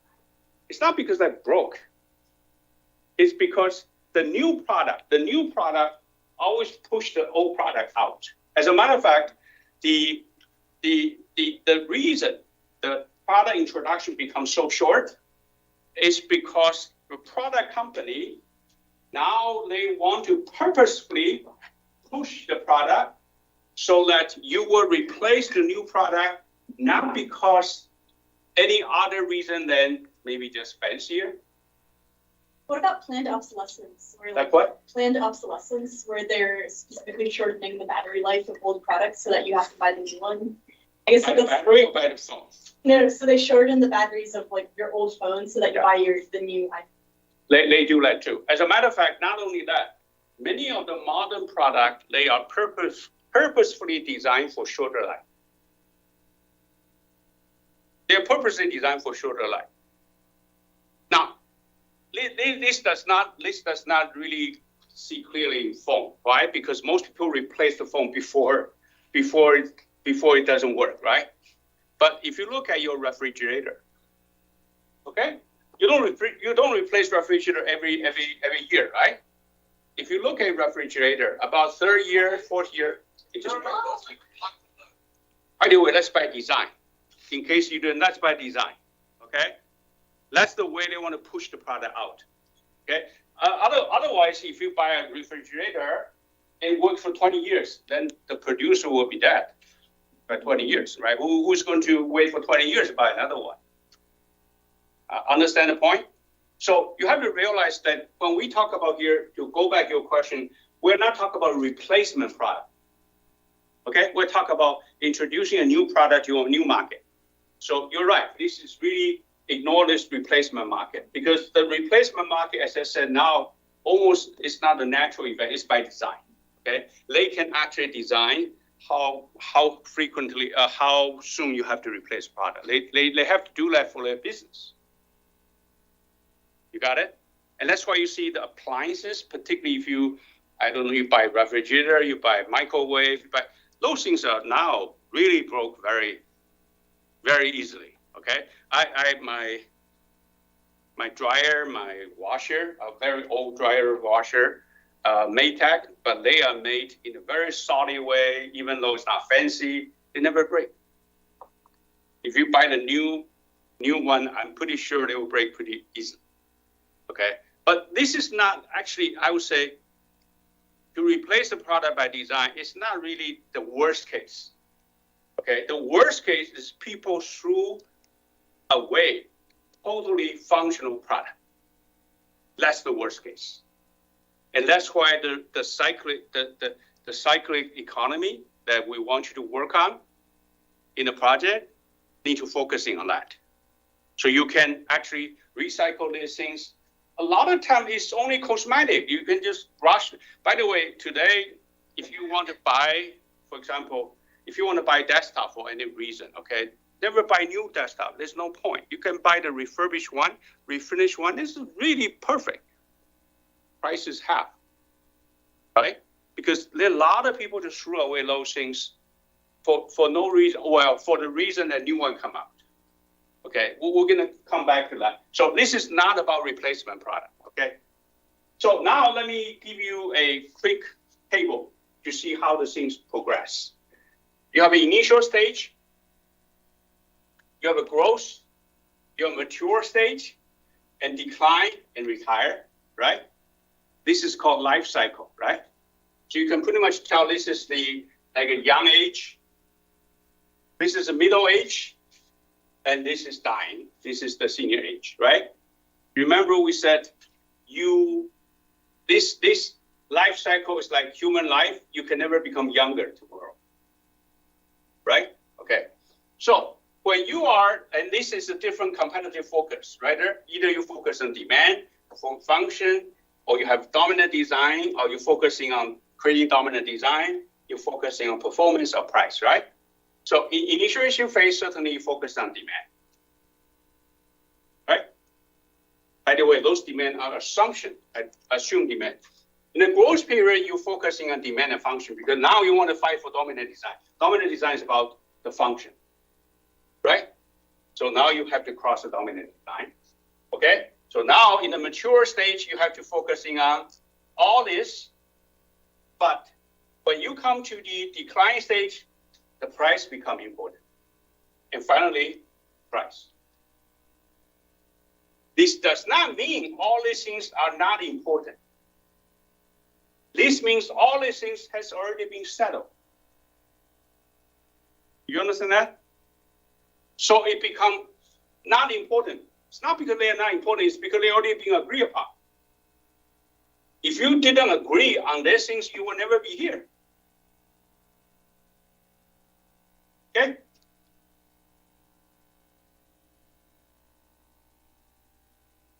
Okay, so now I have about 20 minutes. Let me give you a real example of dominant design. Now, I want you to understand the idea of dominant design. Then you'll find out, particularly today, there's a lot of products are fighting on a battle, which are very interesting. Because during that period, it's the most exciting period of that product because you see many variations come up, right? People trying different things. And you will also see at that point, most of these products are rather expensive. But at a certain point, suddenly the product will become cheaper. Then the variation becomes small. You understand the point? Okay. So let me give you one example of laptop and tablet. Now, we all know the progression. We start from desktop, laptop, right? Tablet, phone, right? Watch, and glass or ring, whatever. So this is the progression, right? Every step you move from one to the other. For example, you move from tablet, you move from laptop to tablet. Every time you move from that, you have a fight in dominant design. Make sense? So dominant design happens every time the product evolves into the next kind. For example, now we don't have dominant design for the ring. We are too early for that. We are still fighting in the middle of the battle for the watch. And the dominant design for the phone is pretty much settled. And the dominant design for a tablet, sure, it's there. And dominant design for laptop, you look at most laptops look similar except the color, the shape. Desktop, nobody even compare that. So now you see the dominant designs all the way, okay? So you see, it's about 2010, the first iPad, okay? By the way, it's bad. I actually have one of these. Anybody know this product called Newton? Anybody heard of Newton? Yeah. You have one? No, my mom had one. Your mom had one. If she's not using it, I'll buy that because I have a very nice Newton, and every year I bring it to the class. The student pass it around and just work. I don't know who actually took some parts away. So anyway, so it's not working anymore. So my Newton is just totally disintegrated. Is she still using it? That worth money now, I tell you. Okay. Anyway, the Newton is a very interesting product. Ask your mom. Okay. Newton is a very interesting product. This is a good. The reason I bring that product to the class is this is a typical example of too early a product. Okay. Number one, the display is so bad. By the way, this is the first tablet in a way. Okay. This is like 2000, very early stage, okay? The display is very bad. The battery are 4 AA battery. Can you imagine that? You change that AA battery, okay? Now, the real killer of this is this was introduced before wireless become popular. Now, imagine you have a tablet, you have to really put in a wire. What's the point, right? So this was certainly a product before its age. And you have to realize the reason we have tablet and phone everywhere is because the network is there, right? Before you have wireless network, nobody can carry this phone around, right? Okay, so putting that history aside, Apple started to introduce the tablet. Apple actually was one of the first companies started to put tablet. Well, at that moment, people did not have a clear idea, how is a tablet different from the laptop? Maybe just smaller laptop, okay? It turns out it's completely different because the tablet, the way user use a laptop and the way user use a tablet is completely different, okay? So Apple started to introduce this. By the way, whenever you introduce new product, remember I said at the end of the previous slide, the leading innovation company always create new market, not just new product. The new product in their mind is only the means to the ends. Leading company always try to create new market because it is a market that give you money. The product costs you money. You understand the idea? So that's why when I teach this course, I want you to start all the way from initial market, okay? So iPad has a very different variation. So iPad almost become a standard, right? That become, every time you imagine there's a tablet, that's what you think, right? Here I have a couple of this. Oops. Let me bring out all this here.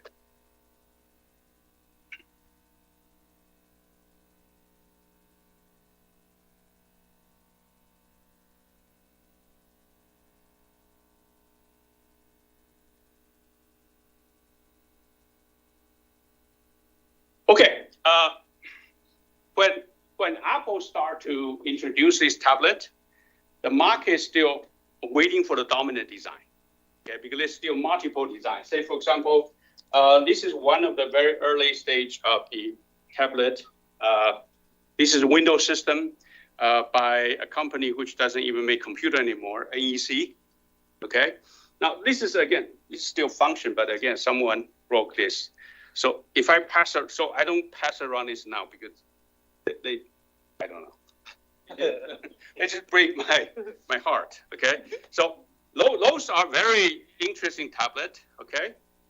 Very primitive screen. The battery is this, better than the AA battery, okay? The real interesting thing is this one does not have a network, but this is better than this already, okay? So what they do is they have a network card. Where's the network card? Anybody remember this PC MCI card? Yeah. Remember this kind of card? That in an old one. Yeah, this is all very, okay, this is the communication card. So you have to get a communication card, you start here, and then you have to rotate your antenna, and this one actually has a pen, okay? But you see, this is a passive pen, so it's very primitive, okay? But nevertheless, this is a alternative design than that, okay? The main differences is really not just on the shape, on the way they input, okay? So for example, this one is not a touch screen. You have to use the pen to do that, okay? So you want to see it, but promise me don't break it, okay? So I'll just let you see this, okay? Now, in the meantime, okay, so this is a very classical Apple laptop, Apple tablet, right? So this is all the same, okay? So at that moment, many people believe the future dominant design will be simply a tablet and a case. So you see at that point, a lot of companies start to build cases. And remember the complementary goods? A lot of them do that, okay? And good example is Lenovo. This one doesn't turn on. Lenovo have this kind of tablet. So this is exactly in the same Apple camp, okay? By the way, Lenovo is a large company. However, Lenovo's strength is in the late market, okay? After they made a lot of money in late market, now they are moving into early stage. So Lenovo now have a very innovative product. I'm still waiting, but they are sending me a dual screen laptop. I'm going to show you a dual screen laptop. This is made by Lenovo. So they are doing very well. But you know how the Lenovo started into this? They bought all the PC from IBM, right?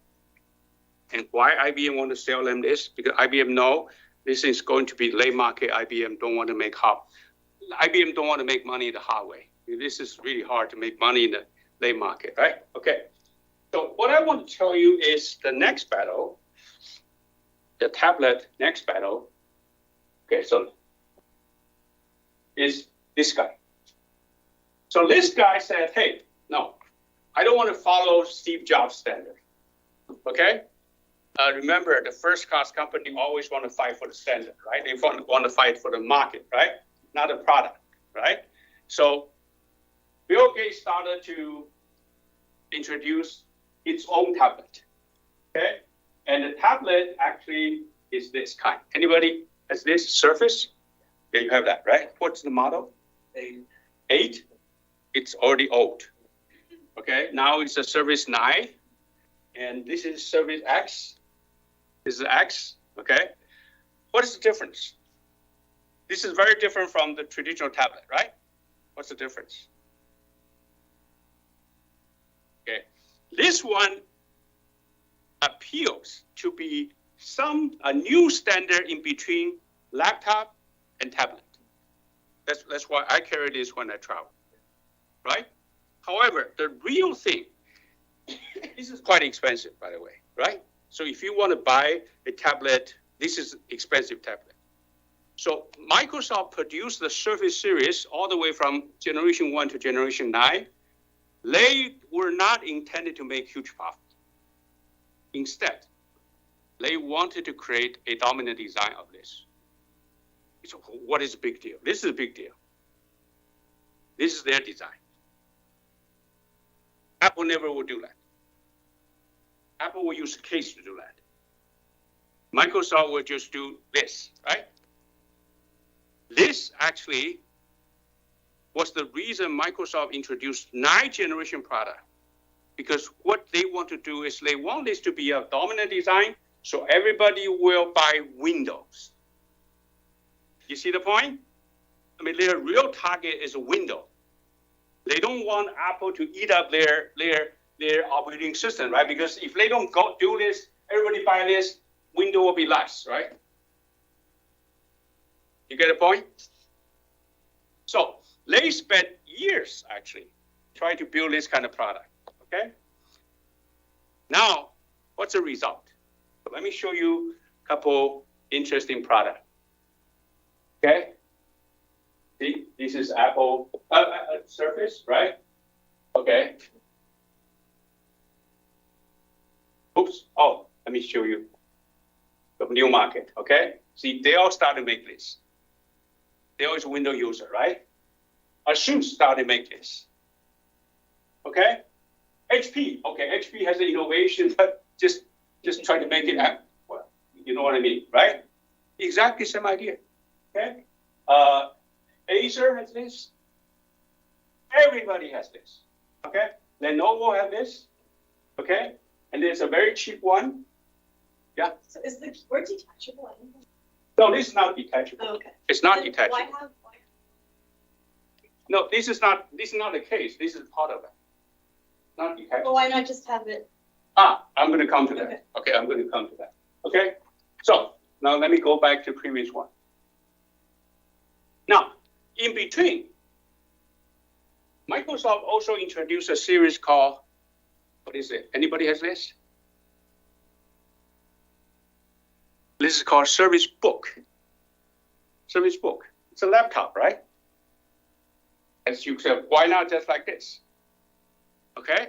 Remember, Microsoft's target was to create a product in between laptop and tablet. That's what they want to do, okay? So they're not trying to sell more of laptop or less of tablet. They just don't want it to, everybody go to the Apple tablet, right? Okay, what's the big deal of this?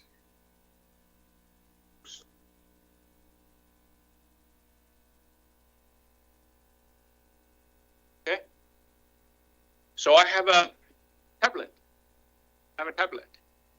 Now, this is a tablet. In other words, this is a computer. This is a computer, okay? It's very nice tablet, this is a computer. However, if I wanted, I can pull this back and immediately become a tablet, okay? I can also, I can also do this way.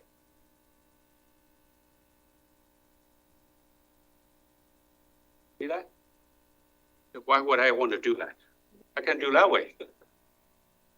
Okay? Maybe you want to show to your customer or whatever. I don't know. Okay? Apple sticker. Well, anyway. So you can also do this way. Okay? Okay. Now, let me show you that do not overlook this kind of battle because it takes those leading innovation company a lot of effort to really make sure they create something unique in between. Then the market will go there, okay? So this one, what's the uniqueness? The uniqueness of this is very interesting. If you open this, okay? Either this way or that way, the same, right?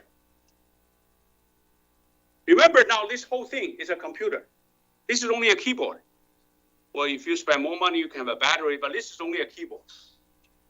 So which side is heavy?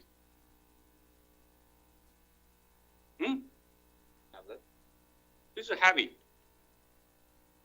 Now, in your laptop, this is not heavy. This is heavy. Therefore, you have no problem to do this way. But if I have this reverse, if this is heavy, this is what happened. What happened? You cannot stand.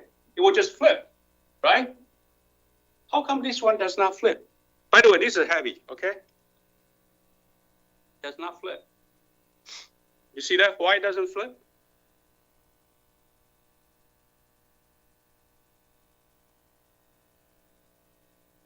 Okay? Now, here's the reason. You go to a website, you see Microsoft actually has years of effort on this, many patents.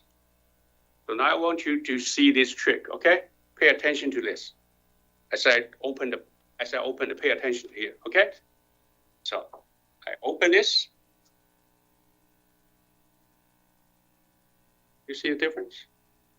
What is it? What is it? You see it?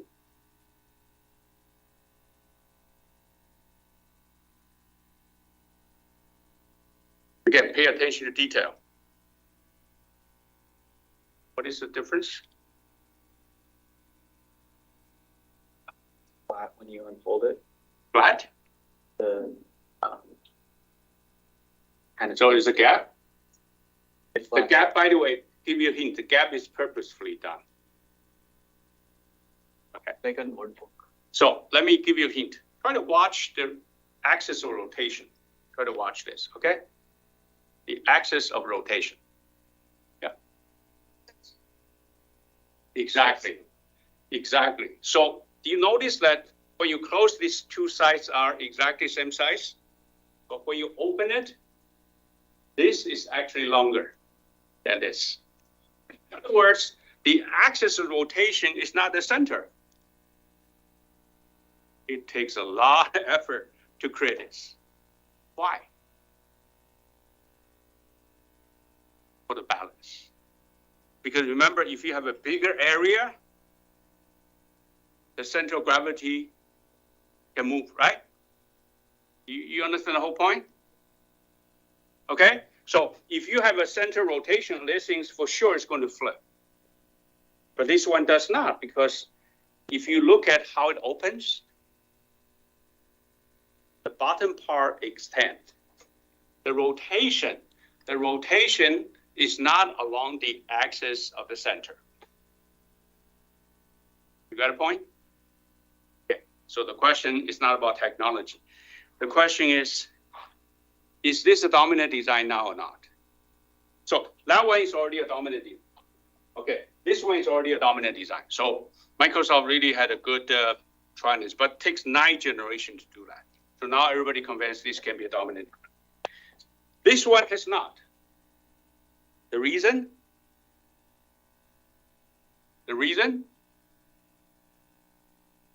Yeah. Still heavier? Well, it's pretty heavy, actually. This is pretty Oh, heavy. yeah. Okay, but typically you just carry half. But then when you carry half, you lost the purpose. Okay, so my whole point is, when you talk about the dominant design, it's not about how fancy the design is. It's not about the performance. By the way, this performance is very high. It's about what? It's about the user's total value, total satisfaction, right? So I have this for a while, and well, because I have to go to Apple to work, so I put a Lego here. But this is okay. So I have this for a while, but now I don't use that. Why? Because it does have some unique feature, but when I try that feature, it doesn't serve my purpose. It does not give me satisfaction. Well, it gives me satisfaction just simply show you, right? But okay, so I can. So this one has a lot of pattern inside. If you go to the website, you look at inside, it's about 100 parts. It's very, very difficult to make this. Okay, so you say, huh? You see the difference? You see that? Okay, you see the size difference? Okay, but when you pull them together,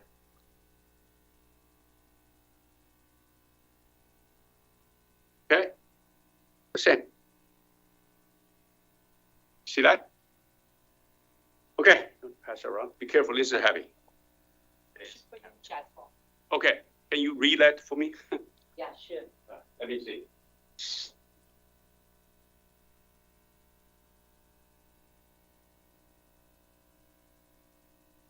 I cannot ask in voice because the people around me are playing really loud music.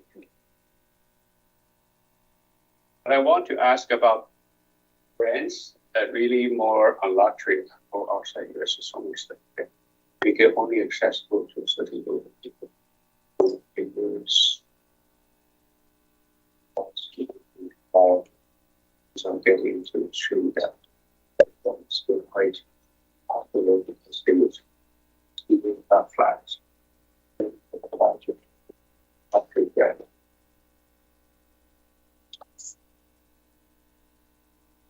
You have a question? You read the question? The question is about the luxury product. Okay. Now, I want to point out, maybe I did, maybe I forgot.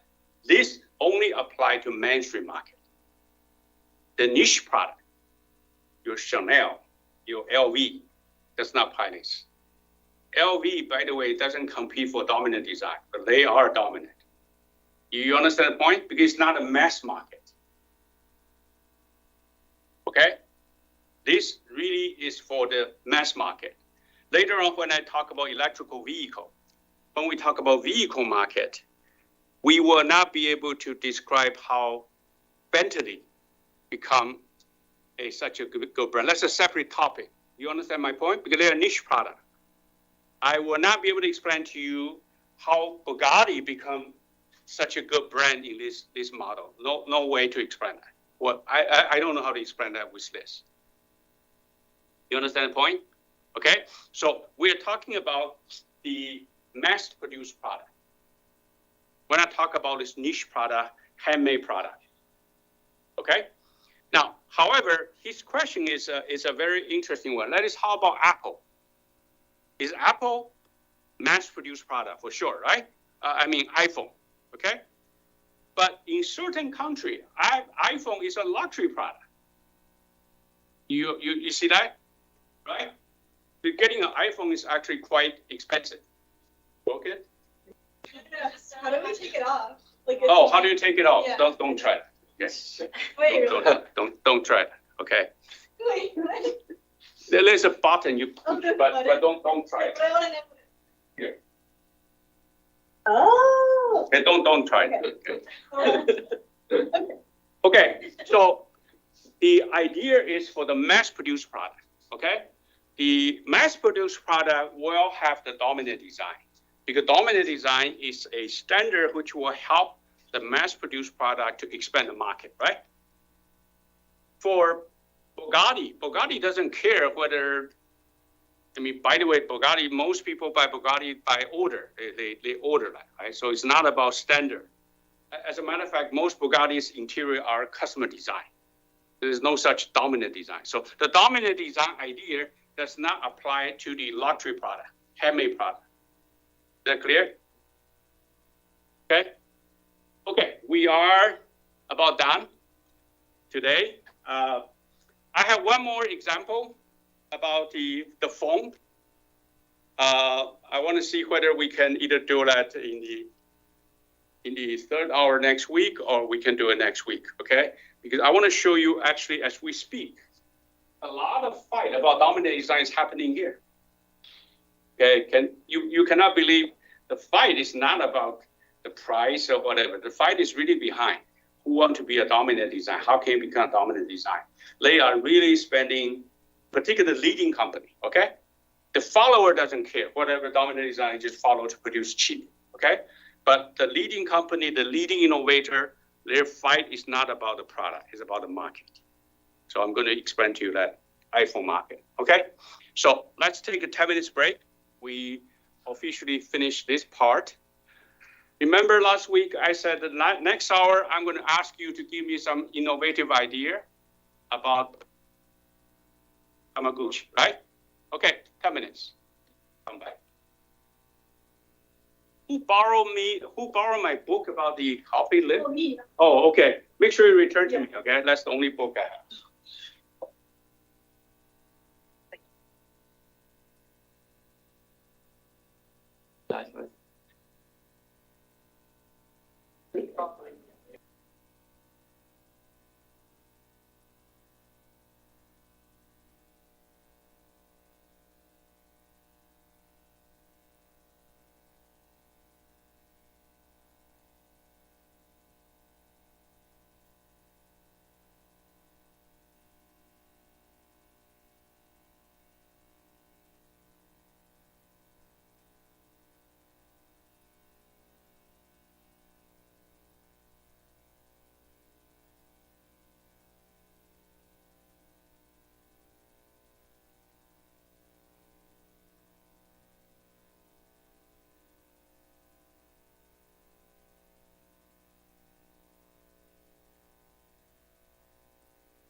you will like present to the other people like here, and you may start the discussion.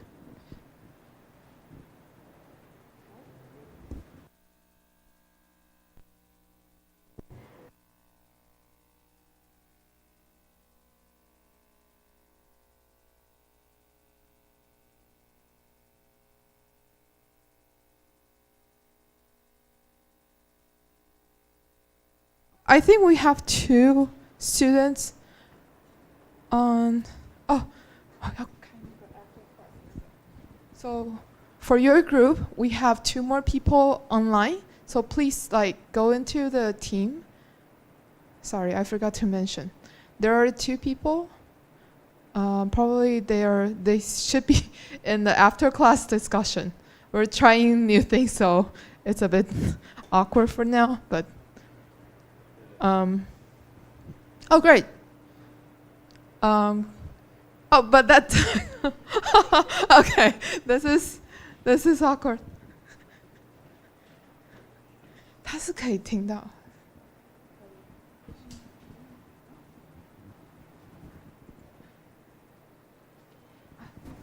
应该理论上啊，我知道你麦克风要打开。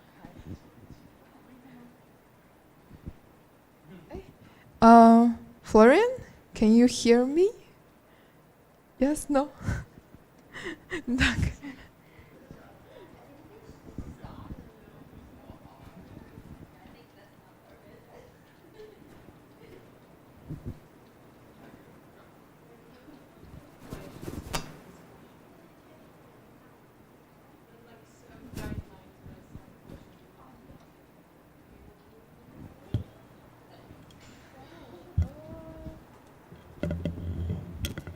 So maybe you can like turn on your microphone, unmute your microphone, and talk to the.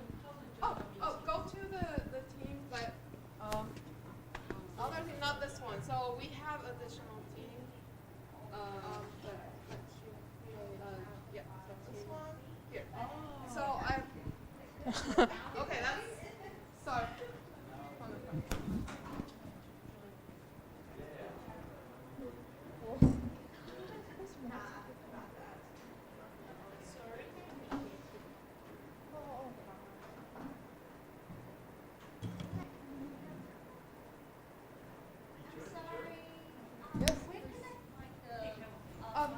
So it's at the after class. So in this channel also first click on team, and then we have created a new channel just for us. It's 2023 iPodia at NTU. And here there is a channel called After Class Discussion. Sorry, it's like cover, but please check the channel here. And the second channel is After Class Discussion. And there is like a file tab. Click on the file tab inside. There's a file that uploaded by RTA. Yes, here. Okay, so we have a real world case discussion. And you may click on the PowerPoint and you will see the one we have just seen. Okay, so we'll just discuss the first 2 topic first. Question. Sorry.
We have to do it on the camera? Okay. Yeah. So we had a long discussion, and we thought it would be a good idea to make a dichotomy of the period of then and now, since Tamagotchi might have passed, the idea and the concept has still remained, and there is a difference these days why people are motivated than back then. So what we have seen back then, it was total new, so everything that's new is interesting. At the same time, it was also social interactive, so people could actually share their Tamagotchi, and then they would show that they play with each other. And it created new interesting, like if you don't know that person, but that person was the only one with the Tamagotchi and you two, you would go to each other because you had Tamagotchi, and that would not have happened without Tamagotchi. So it's a sort of way to find new people you would never meet before. And at the same time, it's also calls of a lot of imagination, like to watch some pixels and think, oh, this is an animal, that's a human thing. I think we also discovered by then that we do apparently care about these kind of things, that we care about pixels that are animals. It's the first time, so it's interesting. And I would also say it's also part of modernity, like to think it's interesting. It's a type of style, it's a new wave, it's a new concept, it gets popular. So what do we see now is that the people that did have Tamagotchi like 10 years ago when it still was existing were also the people that might have the Tamagotchi earlier, because it brings back memories, nostalgia. So in talking about Tamagotchi specifically, nostalgia plays a big role. But of course, also new features. These days we have iPhones, you can have apps, you can combine a lot of applications. And what we were also thinking about is that the difference back then was that it was more sort of, gadget, like, oh, it's cute. But these days, like games and concepts like Tamagotchi, such as Animal Crossing, for example, which is a very outbuilded concept that you have friends, and not even pets, but just friends you have to take care of, you have to come every day, you have to do tasks. It's actually more a form to shelter, as we would say it, from loneliness, and to be accompanied with, other social forms, entities that might be digital, rather than that you are, that you're imagining it. It's really visual, it's really present, and that will only become more. I would imagine in 20 years we have VR games, perhaps, that you are really surrounded with real people, and we have seen already, it's actually already there, like ChatGPT has been combined not lately with the new Unreal Engine. I know that's like the game format, a new format of games came out a few weeks ago, which has very good graphics, but also very sharp computer mind, and they recreated the Matrix, which means that you are in a city, and all the NPCs, just the people who live in that city, were programmed originally, were now ChatGPT NPCs, so they could really interact with you and really have a sort of personality, and it was quite scary, and that's only a few weeks ago. So I think Tamagotchi will get a return, perhaps, maybe too. It's interesting.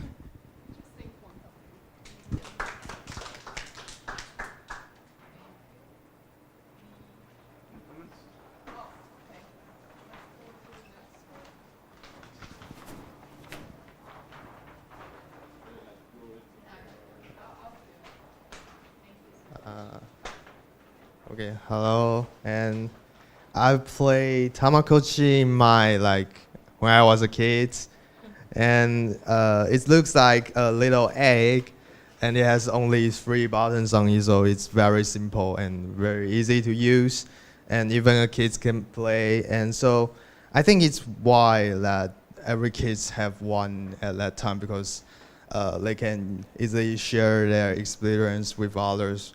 And the game the concept of the game is like to raise a little egg to a cute monster, and you need to feed it every day, and using the button to go left, go right, and select, and you can take it to exercise or maybe it will be sick and you will take it to see the doctor. Yeah, so it's like you can interact with it, and when you grow up, it will be very cute. So a lot of kids like it. And before the product come out, I think there are animation about it on TV. I think I watched it when I was kid. So that's maybe one of the reasons why that this gadget become popular. And there are like a lot of similar games on the market, like the Pooh. This guy played it before. Yeah, we just thought of course it continued till this day that there are different games where you have to take care of some kind of being with more or less functions, and that is actually also where we came to the second question, where we talked about the customer groups, because back then Tamagotchi was like one big thing. Everyone had the same kind of Tamagotchi and everyone had the same functions to use.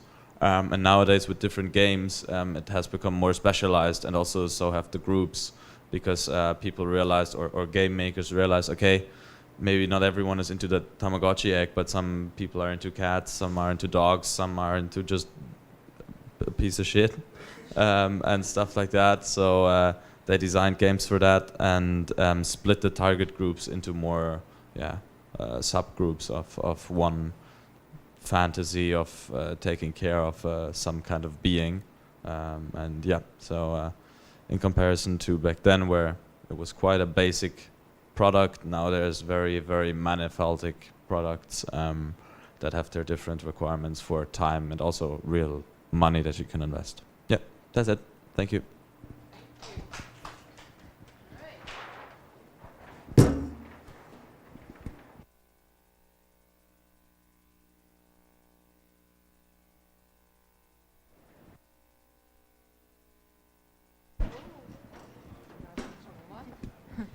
Thank you all so much for today. I guess, yeah, heard from you, like the experience are quite different than what I have. So, yes, please. Okay.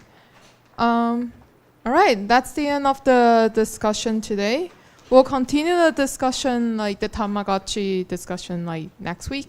And I hope I can also prepare more like the actual stuff so that you can actually check it and to see what's the difference between the old days and like with the one in their phone right now. I guess like now they're more function, not just feeding, drinking, taking to the doctor and cleaning out the poops. Now you have more things to interact with the pet, right? Like the pet in your phone. All right. Thank you so much for today. Hope to see you guys next week. That's the end of the class. Please follow the new iLearning time cycle One more. for this week. Oh, thank you. So I've posted the new iLearning cycle on NTU Cool and also in the Line group. And so if you haven't joined the Line group, please come find me. I'll let you join the Line group. Otherwise, please follow the new iLearning cycle since there's a new update on it. Thank you. One more.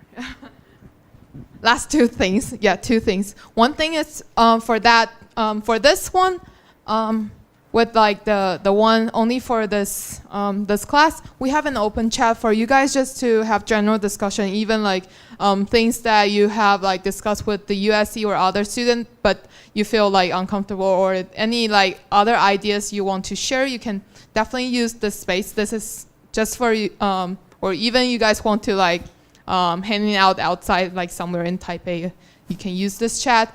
And last thing is we have the questionnaire. I know some of you already filled it out. So this questionnaire is for us to talk to Professor Liu to see how things go so far. So please fill out the questionnaire if you have any like suggestion or like any feeling like you feel something good about the class, something like out of your expectation. Okay, and that's it. Thank you so much for today, and you may, that's all.